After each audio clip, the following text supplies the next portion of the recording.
മിശിഹായിൽ അനുഗ്രഹിക്കപ്പെട്ടവരെ, അന്ത്യത്താഴ സമയത്ത് പെസഹായുടെ രാത്രിയിൽ യേശുക്രിസ്തു തൻ്റെ ശിഷ്യന്മാരും ഒരുമിച്ച് സഹിയോൻ മാളികയിൽ പെസഹ ഭക്ഷിക്കാനായിട്ട് ഒരുമിച്ച് കൂടുമ്പോൾ വിശുദ്ധ കുർബാന സ്ഥാപിക്കപ്പെടുന്ന സമയത്ത് കർത്താവ് തൻ്റെ ശിഷ്യന്മാരെ നോക്കി അവരോട് പറഞ്ഞു, നിങ്ങളിൽ ഒരുവൻ എന്നെ ഒറ്റിക്കൊടുക്കാൻ പോവുകയാണ്. നിങ്ങളിൽ ഒരാൾ എന്നെ ശത്രുകരങ്ങളിൽ ഏൽപ്പിക്കാൻ പോവുകയാണെന്ന് കർത്താവ് അരുളി ചെയ്യുകയാണ്. 3 വർഷം യേശുവിനോടൊപ്പമുണ്ടായിരുന്ന ശിഷ്യന്മാർ പരസ്പരം നോക്കുവാൻ തുടങ്ങി.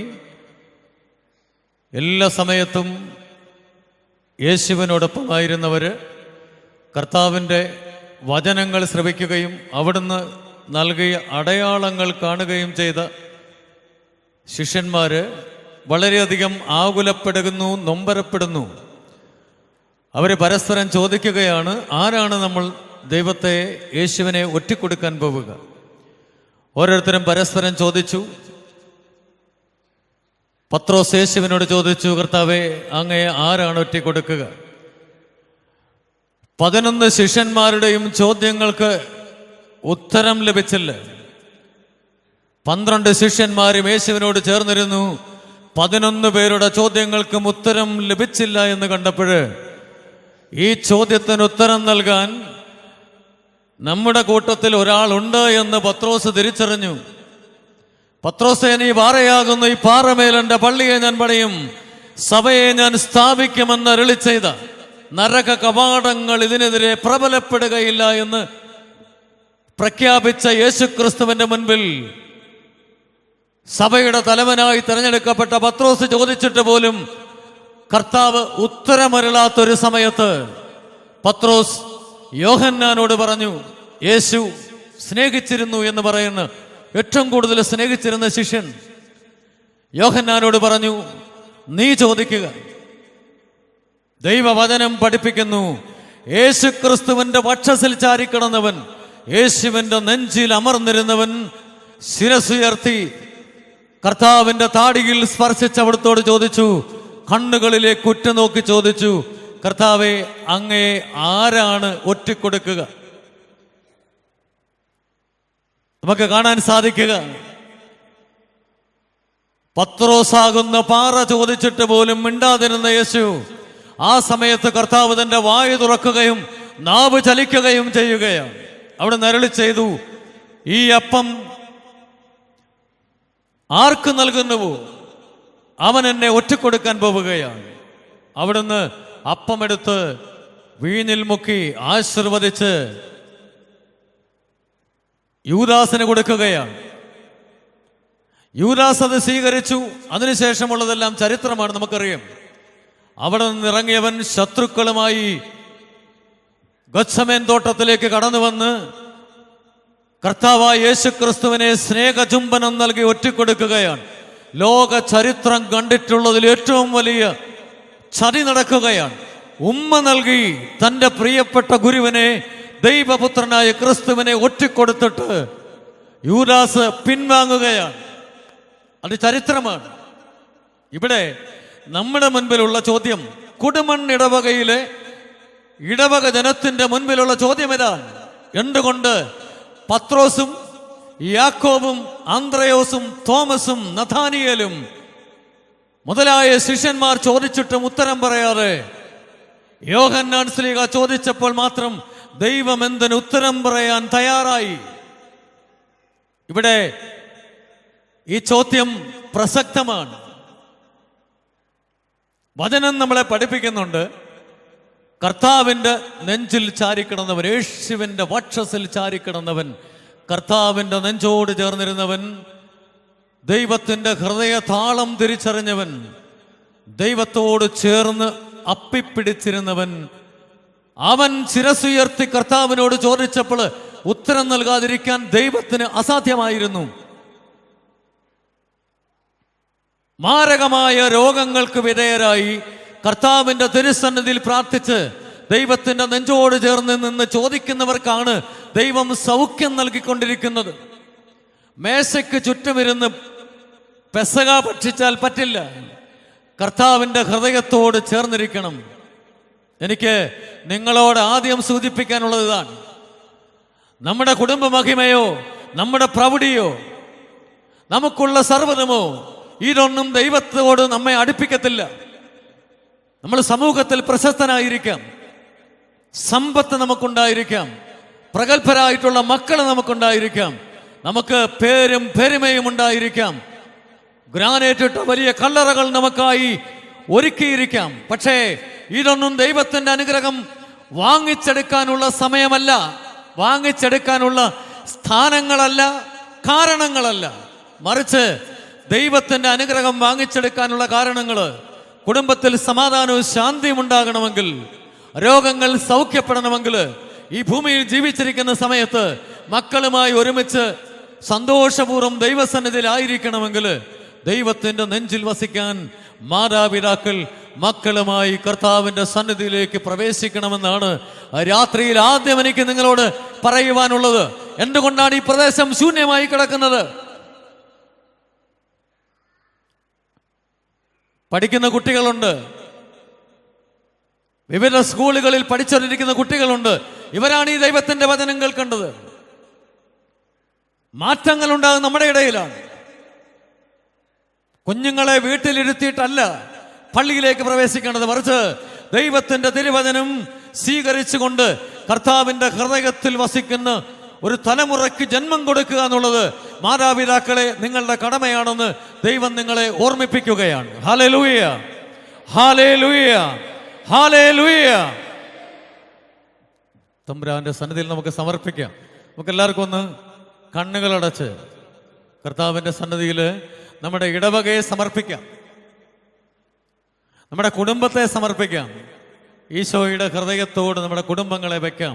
ഭാര്യയും ഭർത്താവും മക്കളെ മാതാപിതാക്കളും ഒരുമിച്ച് കർത്താവിൻ്റെ ഹൃദയത്തിലേക്ക് സമർപ്പിക്കുന്ന കുടുംബങ്ങളായി നമുക്ക് 250 കുടുംബങ്ങളുണ്ടെങ്കിൽ ആ 250 കുടുംബങ്ങളും കർത്താവിൻ്റെ വക്ഷസിൽ ചാരിക്കിടക്കുന്ന, ദൈവത്തിൻ്റെ തിരുവചനം കേൾക്കുന്ന, പ്രാർത്ഥിക്കുന്ന, വിശുദ്ധ കുമ്പസാരം നടത്തുന്ന, ഇവിടെ നിന്ന് പുറത്തേക്ക് ഇറങ്ങുമ്പോൾ ഈ നാട് മുഴുവൻ, ലോകം മുഴുവൻ ദൈവത്തിൻ്റെ വചനം നമ്മിലൂടെ കേൾക്കുകയും നമ്മുടെ ജീവിതത്തിലൂടെ അറിയുകയും ചെയ്യുന്ന ഒരു പുതിയ ജീവിത രീതിയിലേക്ക് പ്രവേശിക്കുവാൻ ദൈവം നമ്മെ ക്ഷണിക്കുകയാണ്.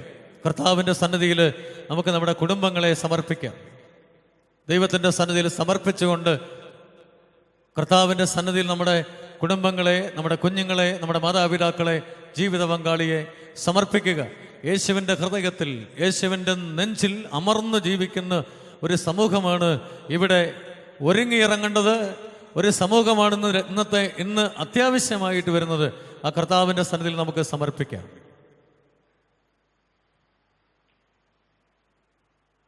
നമുക്കെല്ലാവർക്കും ഒന്ന് എഴുന്നേറ്റ് നിൽക്കാം. ഗായകൻ പോയോ? എഴുന്നേറ്റ് നമുക്കൊരു ഗാനം ആലപിക്കാം. നമുക്കെല്ലാവർക്കും അറിയാവുന്നൊരു പാട്ട് ഈശോയുടെ സന്നിധിയിൽ ശ്രീ യേശുനാമം മതി കർത്താവിൻ്റെ സന്നിധിയിൽ അർപ്പിച്ചുകൊണ്ട് പ്രാർത്ഥിക്കാം. കുഞ്ഞുങ്ങളൊക്കെ ചാടി എഴുന്നേറ്റ്. ശ്രീയേശുനാമം അതിശയനാമം, നാമം, ശ്രീയേശുനാമം അതിശയനാമം, ഏറെ നിക്കുംബനാമം. എല്ലാ നാമത്തിലും മേലായ നാമം, ജനം വാഴ്ത്തും നാമം. എല്ലാ നാമത്തിലും മേലായ നാമം, ഭക്തജനം വാഴ്ത്തും നാമം. എല്ലാ മുഴങ്കാലും മുടങ്ങിടും തിരുമുൻപിൽ വല്ലഭത്വമുള്ള നാമം. എല്ലാ മുഴങ്കാലും മടങ്ങിടും തിരുമുൻപിൽ വല്ലഭത്വമുള്ള നാമം. ശ്രീയേശുനാമം അതിശയനാമം, ഏഴ് എനിക്കുംബനാമം. ഭൂതബാധിതർക്കും നാനാവ്യാധിക്കാർക്കും മോചനം കൊടുക്കും നാമം. ഭൂതബാധിതർക്കും നാനാജാതിക്കാർക്കും മോചനം കൊടുക്കും നാമം. കുരുടർക്കും മുടന്തർക്കും കുഷ്ഠരോഗികൾക്കുമെല്ലാം വിടുതൽ നൽകും നാമം. കുരുടർക്കും മുടന്തർക്കും കുഷ്ഠരോഗികൾക്കുമെല്ലാം വിടുതൽ നൽകും നാമം. കരങ്ങൾ ഉയർത്തി. ശ്രീയേശുനാമം അതിശയനാമം, ഏഴയനിക്കിമ്പനാമം. ശ്രീയേശുനാമം അതിശയനാമം, ഏഴയനിക്കിമ്പനാമം. പാപപരിഹാരാർത്ഥം പാതകരെ തേടി പാരിടത്തിൽ വന്ന നാമം. പാപപരിഹാരാർത്ഥം പാതകരെ തേടി പാരിടത്തിൽ വന്ന നാമം. പാപമറ്റ ജീവിതത്തിൽ മാതൃകയെ കാട്ടിത്തന്ന പാവനമ പുണ്യനാമം.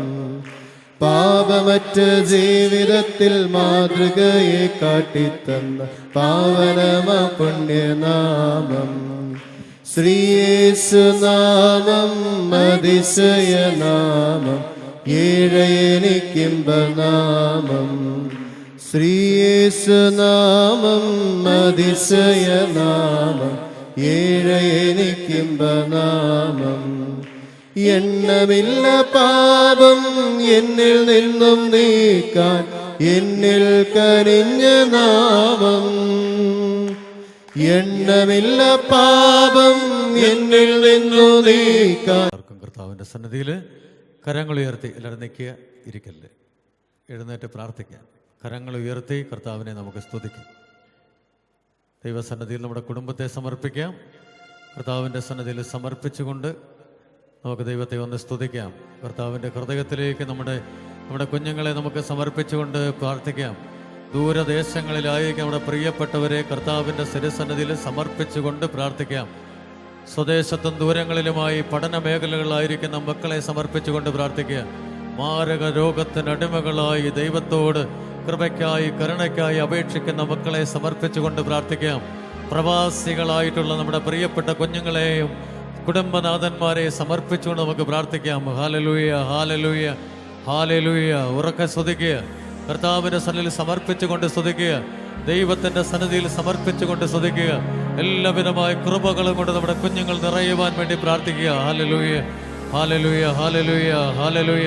സ്വർഗം തുറന്ന് ദൈവത്തിൻ്റെ പരിശുദ്ധാത്മാവ് ഇറങ്ങി വന്ന് ഈ ഭവനത്തിൽ പ്രാർത്ഥിച്ചു കൊണ്ടിരിക്കുന്നവര്, ഈ തിരുവചനം കേട്ടുകൊണ്ടും കണ്ടുകൊണ്ടിരിക്കുന്ന സർവരുടെ മേലും കർത്താവായ ദൈവത്തിന്റെ കൃപ വന്ന് നിറയട്ടെ. രോഗികൾ സൗഖ്യപ്പെടട്ടെ. കർത്താവിന്റെ തിരുവചനം എല്ലാവരിലേക്കും ഇറങ്ങി വരട്ടെ. Hallelujah, hallelujah, hallelujah. ശിലോഹക്കുളത്തിന്റെ കരയിൽ 40-ൽ പരം വർഷങ്ങളായി തളർവാദം ബാധിച്ച് കിടന്നവനോട് എഴുന്നേറ്റ് നിന്റെ ഭവനത്തിലേക്ക് മടങ്ങുക എന്ന് പറഞ്ഞ സർവശക്തനായ ദൈവത്തിന്റെ കൃപയും ശക്തിയും ഈ ഭവനത്തിലും ഈ ദൈവത്തിന്റെ വചനം കേട്ടുകൊണ്ടിരിക്കുന്ന എല്ലാവരിലും നിറയുവാനും സൗഖ്യപ്പെടുവാനും കർത്താവിന്റെ പരിശുദ്ധാത്മാവിന്റെ ശക്തി കൊണ്ട് നിറയാൻ പ്രാർത്ഥിക്കാം. Hallelujah, hallelujah, hallelujah, hallelujah, hallelujah, hallelujah, hallelujah, hallelujah, hallelujah, hallelujah, hallelujah, hallelujah. നമുക്കെല്ലാവർക്കും ഇരിക്കും. പുറപ്പാട് പുസ്തകം 20-ാം അധ്യായം 12-ാം വാക്യം. പുറപ്പാട് പുസ്തകം 20-ാം അധ്യായം 12-ാം വാക്യം. നിന്റെ ദൈവമായ കർത്താവ് നിനക്ക് തരുന്ന രാജ്യത്തെ നീ ദീർഘനാൾ ജീവിച്ചിരിക്കാൻ നിന്റെ മാതാപിതാക്കന്മാരെ ബഹുമാനിക്കുക. നിന്റെ ദൈവമായ കർത്താവ് നിനക്ക് തരുന്ന രാജ്യത്ത് നീ ദീർഘനാൾ ജീവിച്ചിരിക്കാൻ നിന്റെ മാതാപിതാക്കന്മാരെ ബഹുമാനിക്കുക എന്ന് കർത്താവായ ദൈവം അരുളി ചെയ്യുകയാണ്.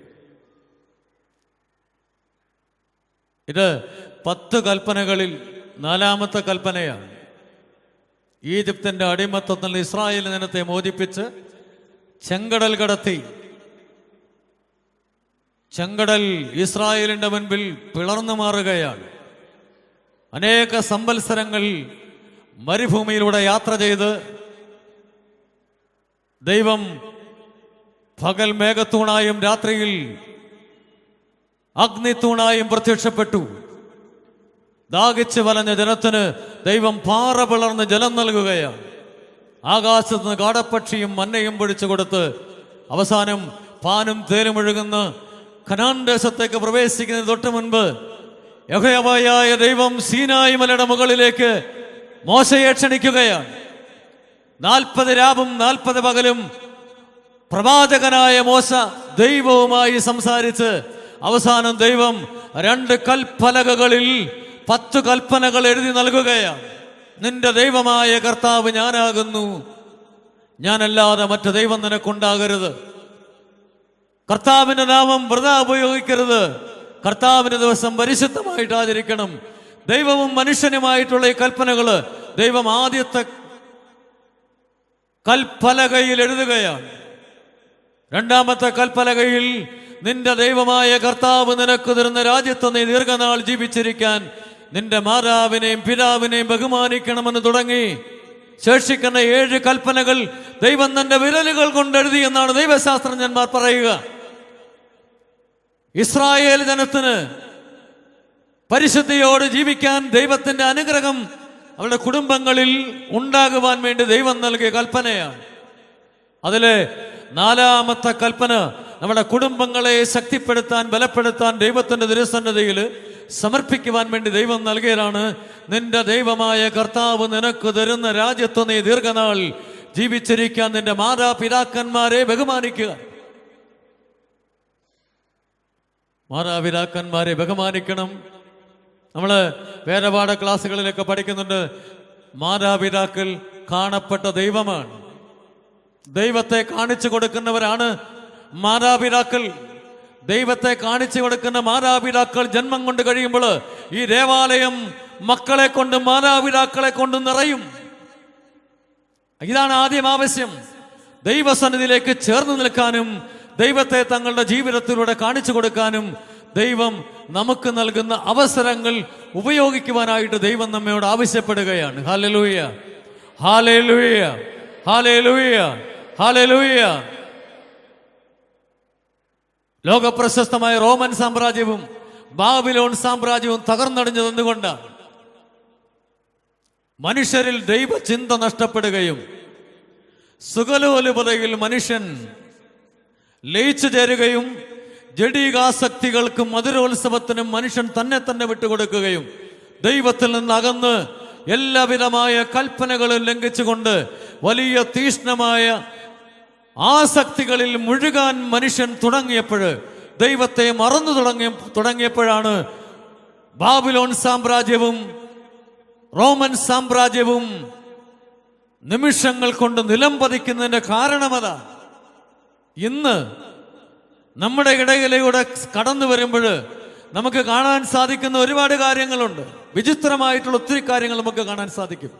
കഴിഞ്ഞ 10-20 വർഷങ്ങൾ കൊണ്ട് നമ്മുടെ കേരളത്തിൽ കാസർഗോഡ് മുതൽ പാറശാല വരെ ആയിരക്കണക്കിന് വൃദ്ധമന്ദിരങ്ങൾ ഉയർന്നു വന്നിരിക്കുന്നു. ആയിരക്കണക്കിന് വൃദ്ധമന്ദിരങ്ങളും അനാഥാലയങ്ങളും കരുണാലയങ്ങളും സ്നേഹതീരങ്ങളും കൊണ്ട് കേരളം മുഴുവൻ നിറയുകയാണ്. 10-12 മക്കൾ വരെയുള്ള മാതാപിതാക്കൾ ഈ അനാഥശാലകളിലേക്ക് കുടുംബങ്ങളിൽ നിന്ന് അകറ്റപ്പെടുകയാണ്.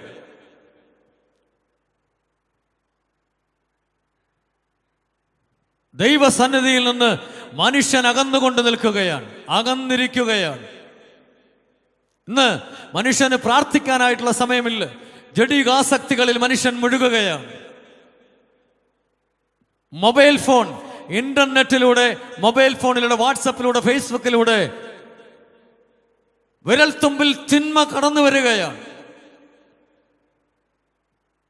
25-30 വയസ്സുള്ള സമയത്ത് പോലും മനസ്സിലാക്കാൻ കഴിയാതിരുന്ന പല കാര്യങ്ങളും ഇന്ന് നമ്മുടെ കുഞ്ഞുങ്ങളുടെ വിരൽത്തുമ്പിലൂടെ 10 വയസ്സുകാരന്റെ 12 വയസ്സുകാരന്റെ നിങ്ങൾ വാങ്ങിച്ചു കൊടുത്ത മൊബൈൽ ഫോണിലൂടെ, നിങ്ങൾ വാങ്ങിച്ചു കൊടുത്ത ടച്ച് മൊബൈൽ ഫോണിലൂടെ, കമ്പ്യൂട്ടറുകളിലൂടെ കാണാൻ സാധിക്കാത്ത വലിയ തിന്മകളുടെ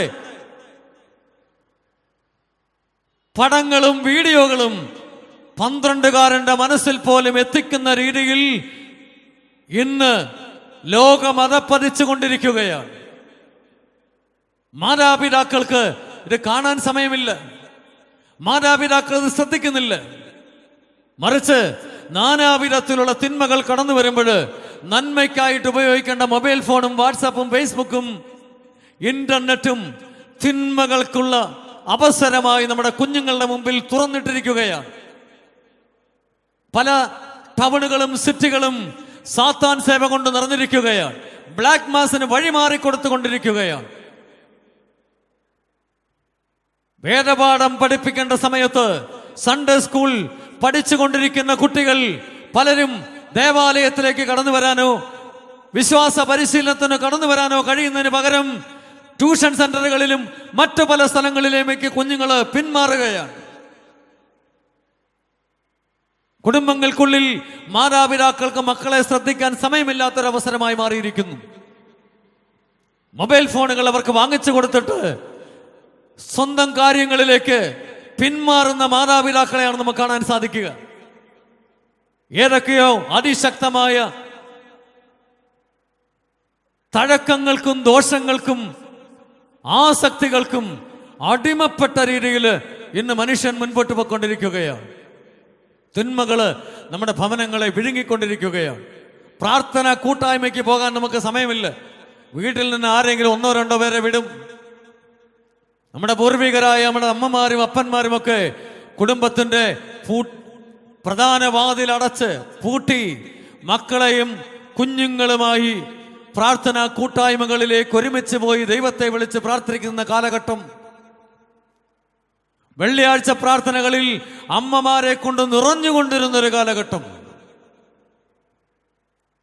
പ്രാർത്ഥനകളുടെ ശക്തമായ ആരവവും മന്ത്രങ്ങളും നിറഞ്ഞു നിന്നിരുന്ന കുടുംബങ്ങൾ ഇന്ന് സർവവിധമായ അസ്വസ്ഥതകൾക്കും വഴിമാറിക്കൊടുത്തുകൊണ്ട് ദൈവചിന്തയില്ലാത്ത ഭവനങ്ങളും ആളുകളും രൂപപ്പെട്ടുകൊണ്ടിരിക്കുകയാണ്. ഇവിടെയാണ് നമ്മൾ പ്രധാനമായിട്ട് ദൈവസന്നിധിയിൽ അമ്മയുടെയും അപ്പന്റെയും കടമകൾ എന്താണെന്ന് തിരിച്ചറിയേണ്ടത്. മക്കൾക്ക് ജന്മം കൊടുക്കാൻ മാത്രമല്ല, അവരെ നന്നായിട്ട് വളർത്തി ദൈവത്തിന് സമർപ്പിക്കുക എന്നുള്ളത് മാതാപിതാക്കളായ നമ്മുടെ ഓരോരുത്തരുടെയും കടമയാണെന്ന് ദൈവം ഈ അവസരത്തിൽ നമ്മെ ഓർമ്മിപ്പിക്കുകയാണ്. Hallelujah, hallelujah, hallelujah, hallelujah. പ്രിയപ്പെട്ട മാതാപിതാക്കളെ, ഇവിടെ കടന്നു വന്നിരിക്കുന്ന കൂടുതലും മാതാപിതാക്കളാണ്. കുഞ്ഞുങ്ങൾ കുറച്ചുപേരേ ഉള്ളൂ. ഈ ദിവസം നമ്മളോട് ദൈവം കൽപ്പിക്കുക, മാതാപിതാക്കളായ നിങ്ങളുടെ കടമകളെ കുറിച്ച് യേശുവിൻ്റെ സന്നിധിയിൽ സുബോധമുള്ളവരായി ആ കടമകൾ സ്വീകരിച്ച് അത് കുടുംബത്തിൽ പ്രാവർത്തികമാക്കുക എന്നുള്ളത് മാതാപിതാക്കളായ നമ്മുടെ ഓരോരുത്തരുടെയും കടമയാണ്. കുടുംബൻ പള്ളി, എൻ്റെ അറിവിലുള്ള കുടുംബൻ പള്ളി ദൈവസന്നിധിയിൽ പ്രാർത്ഥിക്കുന്നതും പ്രാർത്ഥനാ കൂട്ടായ്മകൾ ശക്തമായിട്ടുണ്ടായിരുന്നതും വെള്ളിയാഴ്ച പ്രാർത്ഥനകളിൽ ദേവാലയത്തിലേക്കും കുടുംബങ്ങളിലേക്കും കടന്നു പോകുന്നവരും വിശുദ്ധ കുമ്പസാരത്തിലും വിശുദ്ധ കുർബാനയിലും അതിശക്തമായ നേതൃത്വം കൊടുത്തുകൊണ്ടിരുന്ന ഒരു വലിയ ക്രൈസ്തവ സമൂഹം ജീവിച്ചിരുന്ന ദേവാലയമാണ് കൊടുമൺ ദേവാലയം എന്നുള്ള കാര്യം നമ്മൾ വിസ്മരിക്കേണ്ട. പ്രസംഗം, പള്ളിപ്പെരുന്നാളുകളിലും പ്രസംഗങ്ങളുടെ അവസരത്തിൽ ഈ ദേവാലയം നിറഞ്ഞു തുളുമ്പുന്ന ആത്മികമായ ചൈതന്യം നിറഞ്ഞു എന്ന ഇടവകയാണ്. ദൈവസന്നിധിയിലേക്ക് കാലം മാറുകയും സാമൂഹ്യ മാധ്യമങ്ങൾ നമ്മുടെ ഭവനങ്ങളെ കീഴടക്കുകയും ഫലവിധമായ തിന്മകൾ നമ്മുടെ ഭവനങ്ങളിലേക്കും ജീവിതത്തിലേക്കും കടന്നു വരികയും ദൈവം നൽകിയ അനുഗ്രഹങ്ങളെ കുറിച്ച് ബോധമില്ലാത്തവരായി മാറുകയും കർത്താവ് നമുക്ക് നൽകിയ അനുഗ്രഹത്തിന് നന്ദി അർപ്പിക്കേണ്ടത് വിശുദ്ധ കുമ്പസാരം നടത്തി കുർബാന സ്വീകരിച്ച്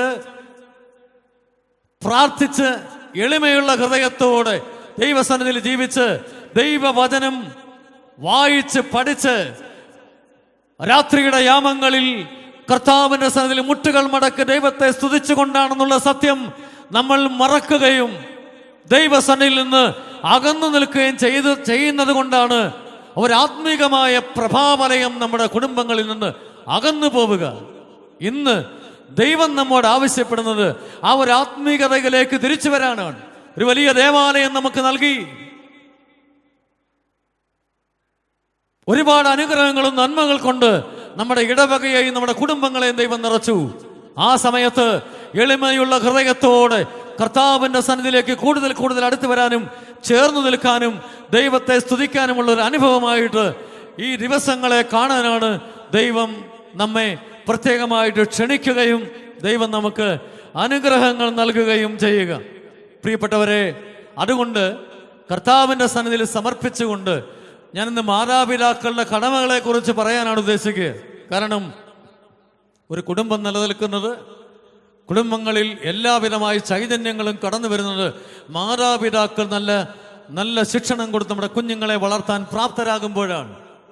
ദൈവസന്നിധിയിൽ കുറ്റമറ്റവരായി ദൈവത്തെ മക്കൾക്ക് കാണിച്ചു കൊടുക്കുന്ന കാണപ്പെട്ട ദൈവമായി രൂപാന്തരപ്പെടുമ്പോൾ ഇവിടെ ദൈവ ചൈതന്യം വന്ന് നിറയും. മാതാപിതാക്കൾ ദൈവസന്നിധിയിൽ മാതാപിതാക്കൾ നല്ല മാതൃകയുള്ളവരായിരിക്കണം. വിശുദ്ധനായ പൗലോസ്ലീഹ തീത്തോസിന് എഴുതിയ ലേഖനം 2-ാം അധ്യായം 7-ാം വാക്യം, നീ എല്ലാവിധത്തിലും സൽപ്രവർത്തികൾക്ക് മാതൃകയായിരിക്കുക.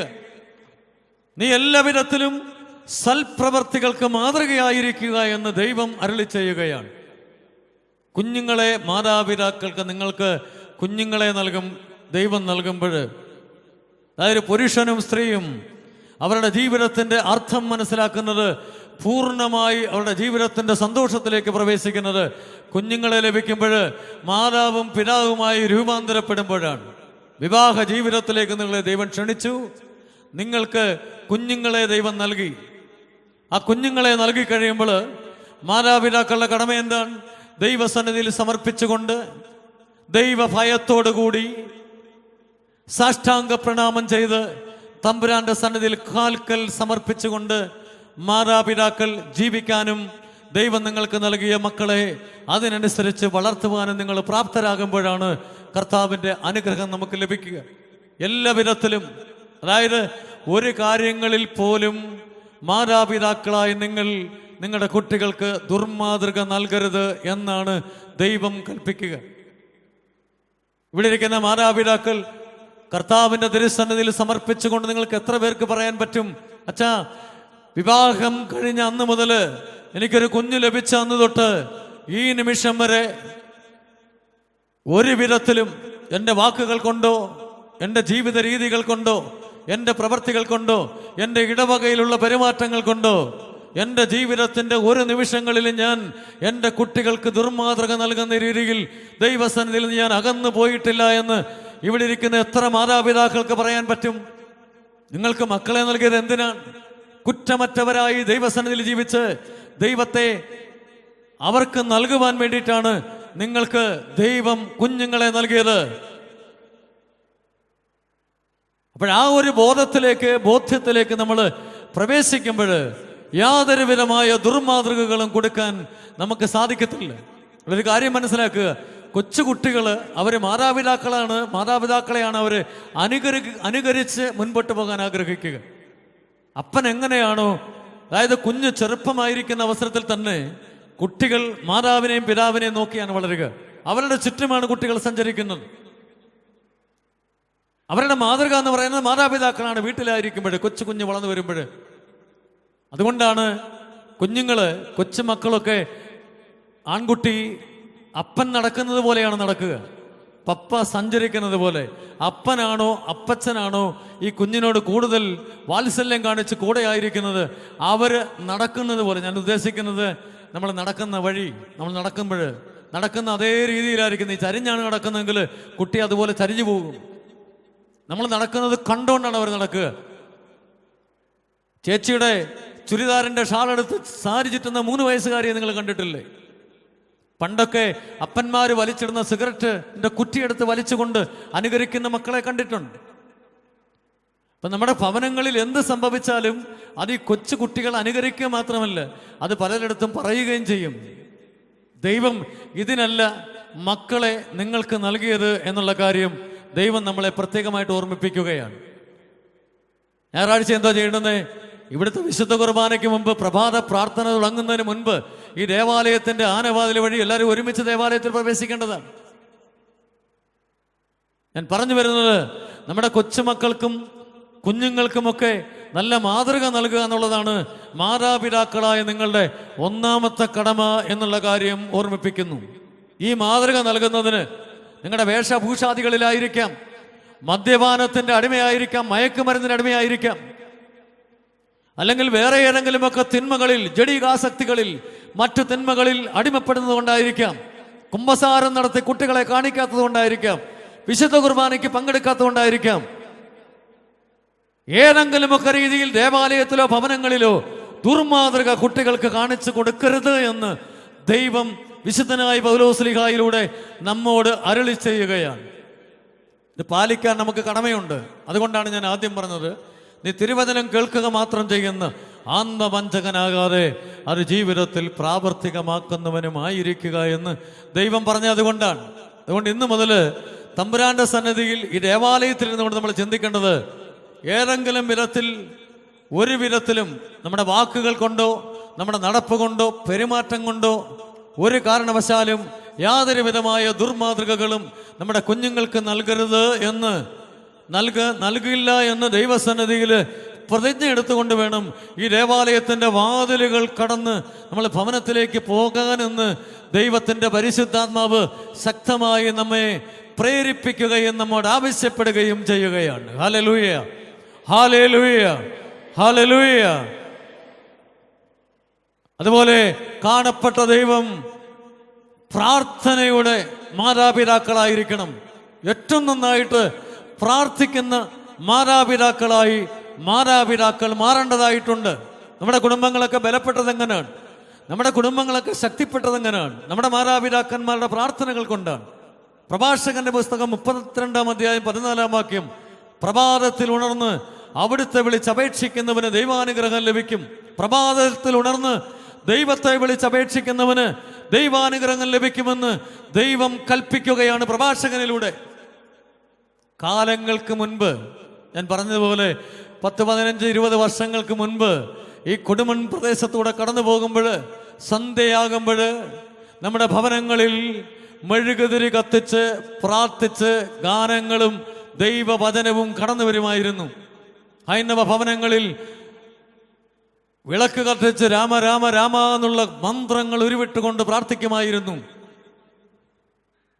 ക്രൈസ്തവ ഭവനങ്ങളിൽ പ്രഭാതം പൊട്ടിവിടരുമ്പോൾ 4 മണിക്കോ 5 മണിക്കോ ഒക്കെ മാതാപിതാക്കൾ ഒരുമിച്ചുണർന്ന് നമ്മുടെ ഭവനങ്ങളിൽ നിന്ന് മനമേപ്പക്ഷി ഗണങ്ങളും അതിരാവിലെ തിരുസന്നിധിയിലുള്ള ഗാനങ്ങളൊക്കെ ആലപിച്ചുകൊണ്ട് ഈ മലമുകളിൽ നിന്ന് കർത്താവിൻ്റെ സന്നിധിയിലേക്ക് സ്തുതികളായി ദൈവത്തിൻ്റെ വചനവും പ്രാർത്ഥനകളും ഗാനങ്ങളും ദൈവസന്നിധിയിലേക്ക് കടന്നു വരുമായിരുന്നു.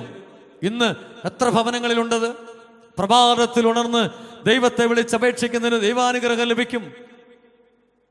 രാവിലെ പ്രാർത്ഥിക്കുന്നവരെന്ന് കൈപൊക്കാവൂ? ഏതെങ്കിലും വീട്ടുകാരുണ്ടെങ്കിൽ? കുറച്ച് പേരുണ്ട്. പ്രഭാതത്തിൽ ഉണർന്ന് മക്കളെ വിളിച്ചുണർത്തി ഒരുമിച്ചിരുന്ന് പ്രാർത്ഥിക്കുന്നവർ മാത്രം കൈപൊക്കിയാൽ മതി. ഒരാൾ പോലും ഇല്ല. എനിക്കാവശ്യം ഇതാണ്, നിങ്ങൾ പ്രാർത്ഥിക്കുമായിരിക്കും. പക്ഷേ ഈ തലമുറ എവിടെയാണ് പോകുന്നത്? എങ്ങോട്ടായി തലമുറ പോയിക്കൊണ്ടിരിക്കുന്നത്? കുഞ്ഞുങ്ങളുടെ ഇടയിലൂടെ സഞ്ചരിക്കുന്നതുകൊണ്ട് വ്യക്തമായ ചിത്രം എനിക്ക് കൃത്യമായിട്ടറിയാം. നിങ്ങൾ പ്രഭാതത്തിൽ ഉണർന്ന് ദൈവത്തെ വിളിച്ചപേക്ഷിക്കും, പ്രാർത്ഥിക്കും. അമ്മമാരെന്തുകൊണ്ടാണ് ഈ കുട്ടികളെ വിളിച്ചുണർത്തി പ്രാർത്ഥിക്കാത്തത്? വർഷങ്ങൾക്ക് മുൻപ് 8-ലും 9-ലും ഒക്കെ പഠിക്കുന്ന സമയത്ത് പോലും പ്രഭാതത്തിൽ 5 മണിക്ക് എഴുന്നേൽക്കാൻ വിളിച്ചാൽ അല്പം താമസിച്ചു കഴിഞ്ഞാൽ അമ്മയുടെ അപ്പൻ്റെയും 5 വിരലുകളും എൻ്റെ തുടയിൽ പതിഞ്ഞ അനുഭവങ്ങൾ എത്രയോ ഉണ്ട്. ഈ ഇരിക്കുന്നവരുടെയൊക്കെ ശരീരത്തിൽ അമ്മമാരുടെ അപ്പന്മാരുടെയും കൈവിരൽ പാടുകളുണ്ട്. ഇന്ന് എന്തുകൊണ്ടാണ് നിങ്ങൾ പ്രഭാതത്തിൽ ഉണർന്നെഴുന്നേറ്റ് ദൈവത്തെ വിളിച്ചപേക്ഷിക്കുമ്പോൾ നിങ്ങൾ ജന്മം കൊടുത്ത നിങ്ങൾ മക്കൾ ദൈവത്തെ അറിയുന്നവരായി ദൈവസന്നിധിയിൽ വേദപുസ്തകം വായിച്ചും പ്രാർത്ഥിച്ചും ദൈവത്തിന്റെ സന്നിധിയിൽ ജീവിക്കാൻ വേണ്ടി മാതാപിതാക്കളെ നിങ്ങൾ എന്താണ് പ്രഭാതത്തിൽ നിങ്ങളുടെ കുഞ്ഞുങ്ങളെ വിളിച്ചുണർത്താൻ നിങ്ങൾക്ക് കഴിയാത്തത്? എറണാകുളത്ത് വെച്ച് അങ്കമാലിയിൽ വെച്ചൊരു പരീക്ഷയുണ്ടെങ്കിൽ, തിരുവനന്തപുരത്ത് വെച്ചൊരു പരീക്ഷ 8 മണിക്കുണ്ടെങ്കിൽ 4 മണിക്കുണർന്ന് കുഞ്ഞുങ്ങളെ വിളിച്ചുണർത്തി ഒരുക്കി 5 മണിക്കോ 5:30-ക്കോ വാഹനത്തിൽ കയറ്റി എറണാകുളത്തോ അല്ലെങ്കിൽ തിരുവനന്തപുരത്തോ കൊണ്ടുപോകാൻ നിങ്ങളുടെ കരങ്ങളും നാവും ഉയരും. എഴുന്നേൽക്കാൻ താമസിച്ചാൽ വഴക്ക് പറഞ്ഞ് നിങ്ങൾക്ക് എഴുന്നേൽക്കാൻ സാധിക്കും. എവിടെയാണ് നിങ്ങൾ കൊണ്ടുപോകുന്നത്? ജോലി കാര്യത്തിനാണെങ്കിലും, പരീക്ഷയുടെ ഇന്റർവ്യൂവിനാണെങ്കിലും, അഡ്മിഷന് വേണ്ടിയിട്ടാണെങ്കിലും, ലോകത്തിന്റെ വിവിധ ഭാഗങ്ങളിലേക്ക് പ്രഭാതത്തിൽ 4 മണിക്കോ 3 മണിക്കോ ഉണർത്തി കുട്ടികളുമായി യാത്ര ചെയ്യാൻ യാതൊരു മടിയുമില്ല നിങ്ങൾക്ക്. പക്ഷേ ഈ അണ്ടകടാകത്തെ സൃഷ്ടിച്ചവൻ, നിങ്ങൾക്ക് കുട്ടികളെ നൽകിയവൻ, നിങ്ങൾക്ക് മക്കളെ നൽകിയവനെ വിളിച്ച് പ്രാർത്ഥിക്കാൻ, ഈ കുഞ്ഞുങ്ങൾക്ക് വേണ്ടി, അവരെ നന്നായിട്ട് വളർത്താൻ വേണ്ടി നിങ്ങൾക്ക് മക്കളെ നൽകിയവനെ, മക്കളെ നൽകി അനുഗ്രഹിച്ച ദൈവത്തെ ഈ കുഞ്ഞുങ്ങളെ വിളിച്ചുണർത്തി ഒരുമിച്ചിരുന്ന് പ്രാർത്ഥിക്കുവാൻ, സ്തുതിക്കുവാൻ എന്തുകൊണ്ടാണ് മാതാപിതാക്കളായ നിങ്ങൾക്ക് കഴിയാതിരിക്കുന്നത്? എന്തുകൊണ്ടാണ് പ്രായമായ മാതാപിതാക്കളെല്ലാം അനാഥാലയങ്ങളിലേക്ക് വലിച്ചെറിയപ്പെടുകയോ കുടുംബത്തിന്റെ ഏതെങ്കിലും മുറികളുടെ മൂലകളിൽ പഴുത്തളിഞ്ഞു കിടക്കുന്നതിന്റെ കാരണം എന്താ? എന്തുകൊണ്ട് നിങ്ങൾ കുട്ടികളെ ഉണർത്തുന്നില്ല? അവരല്പം കൂടെ കിടന്നുറങ്ങട്ടെ എന്ന് പറയും. നാളെ ഈ തലമുറ എങ്ങോട്ട് പോകും? എവിടെ ചെന്ന് അവസാനിക്കും? ദൈവത്തെ അറിയാത്തവര്, ദൈവത്തോട് വിധേയത്വമില്ലാത്തവര്, അധ്യാപകരോട് ബഹുമാനമില്ലാത്തവര്, മാതാപിതാക്കളോട് തുരുമ്പും ബഹുമാനം കാണിക്കാത്തവര്, ധിക്കാരികള്, ചോദിക്കുന്നതെന്തും വാങ്ങിച്ചു കൊടുത്തില്ലെങ്കിൽ ആത്മഹത്യക്ക് നിന്ന് ഭീഷണിപ്പെടുത്തുന്നവര്, ഇറങ്ങിപ്പോകുമെന്ന് ഭീഷണിപ്പെടുത്തുന്നവര്, വിരലുകൾ പോയിട്ട് ഒരു ചെറിയ വടി കൊണ്ടുപോലും മാതാപിതാക്കളുടെ ശിക്ഷണം ഏറ്റുവാങ്ങാത്തവര്, അവരെ ശിക്ഷിക്കാൻ കരങ്ങളോ നാവോ ഉയരാത്ത മാതാപിതാക്കളായ നിങ്ങൾ എങ്ങനെ ഈ കുട്ടികളെ വളർത്തി ഒരു പുതിയ തലമുറയാക്കി ഈ ലോകത്തിന് നൽകിയിട്ട്, ദൈവത്തിന് നൽകിയിട്ട് നിങ്ങൾ എങ്ങനെ തിരിച്ചു പോകും?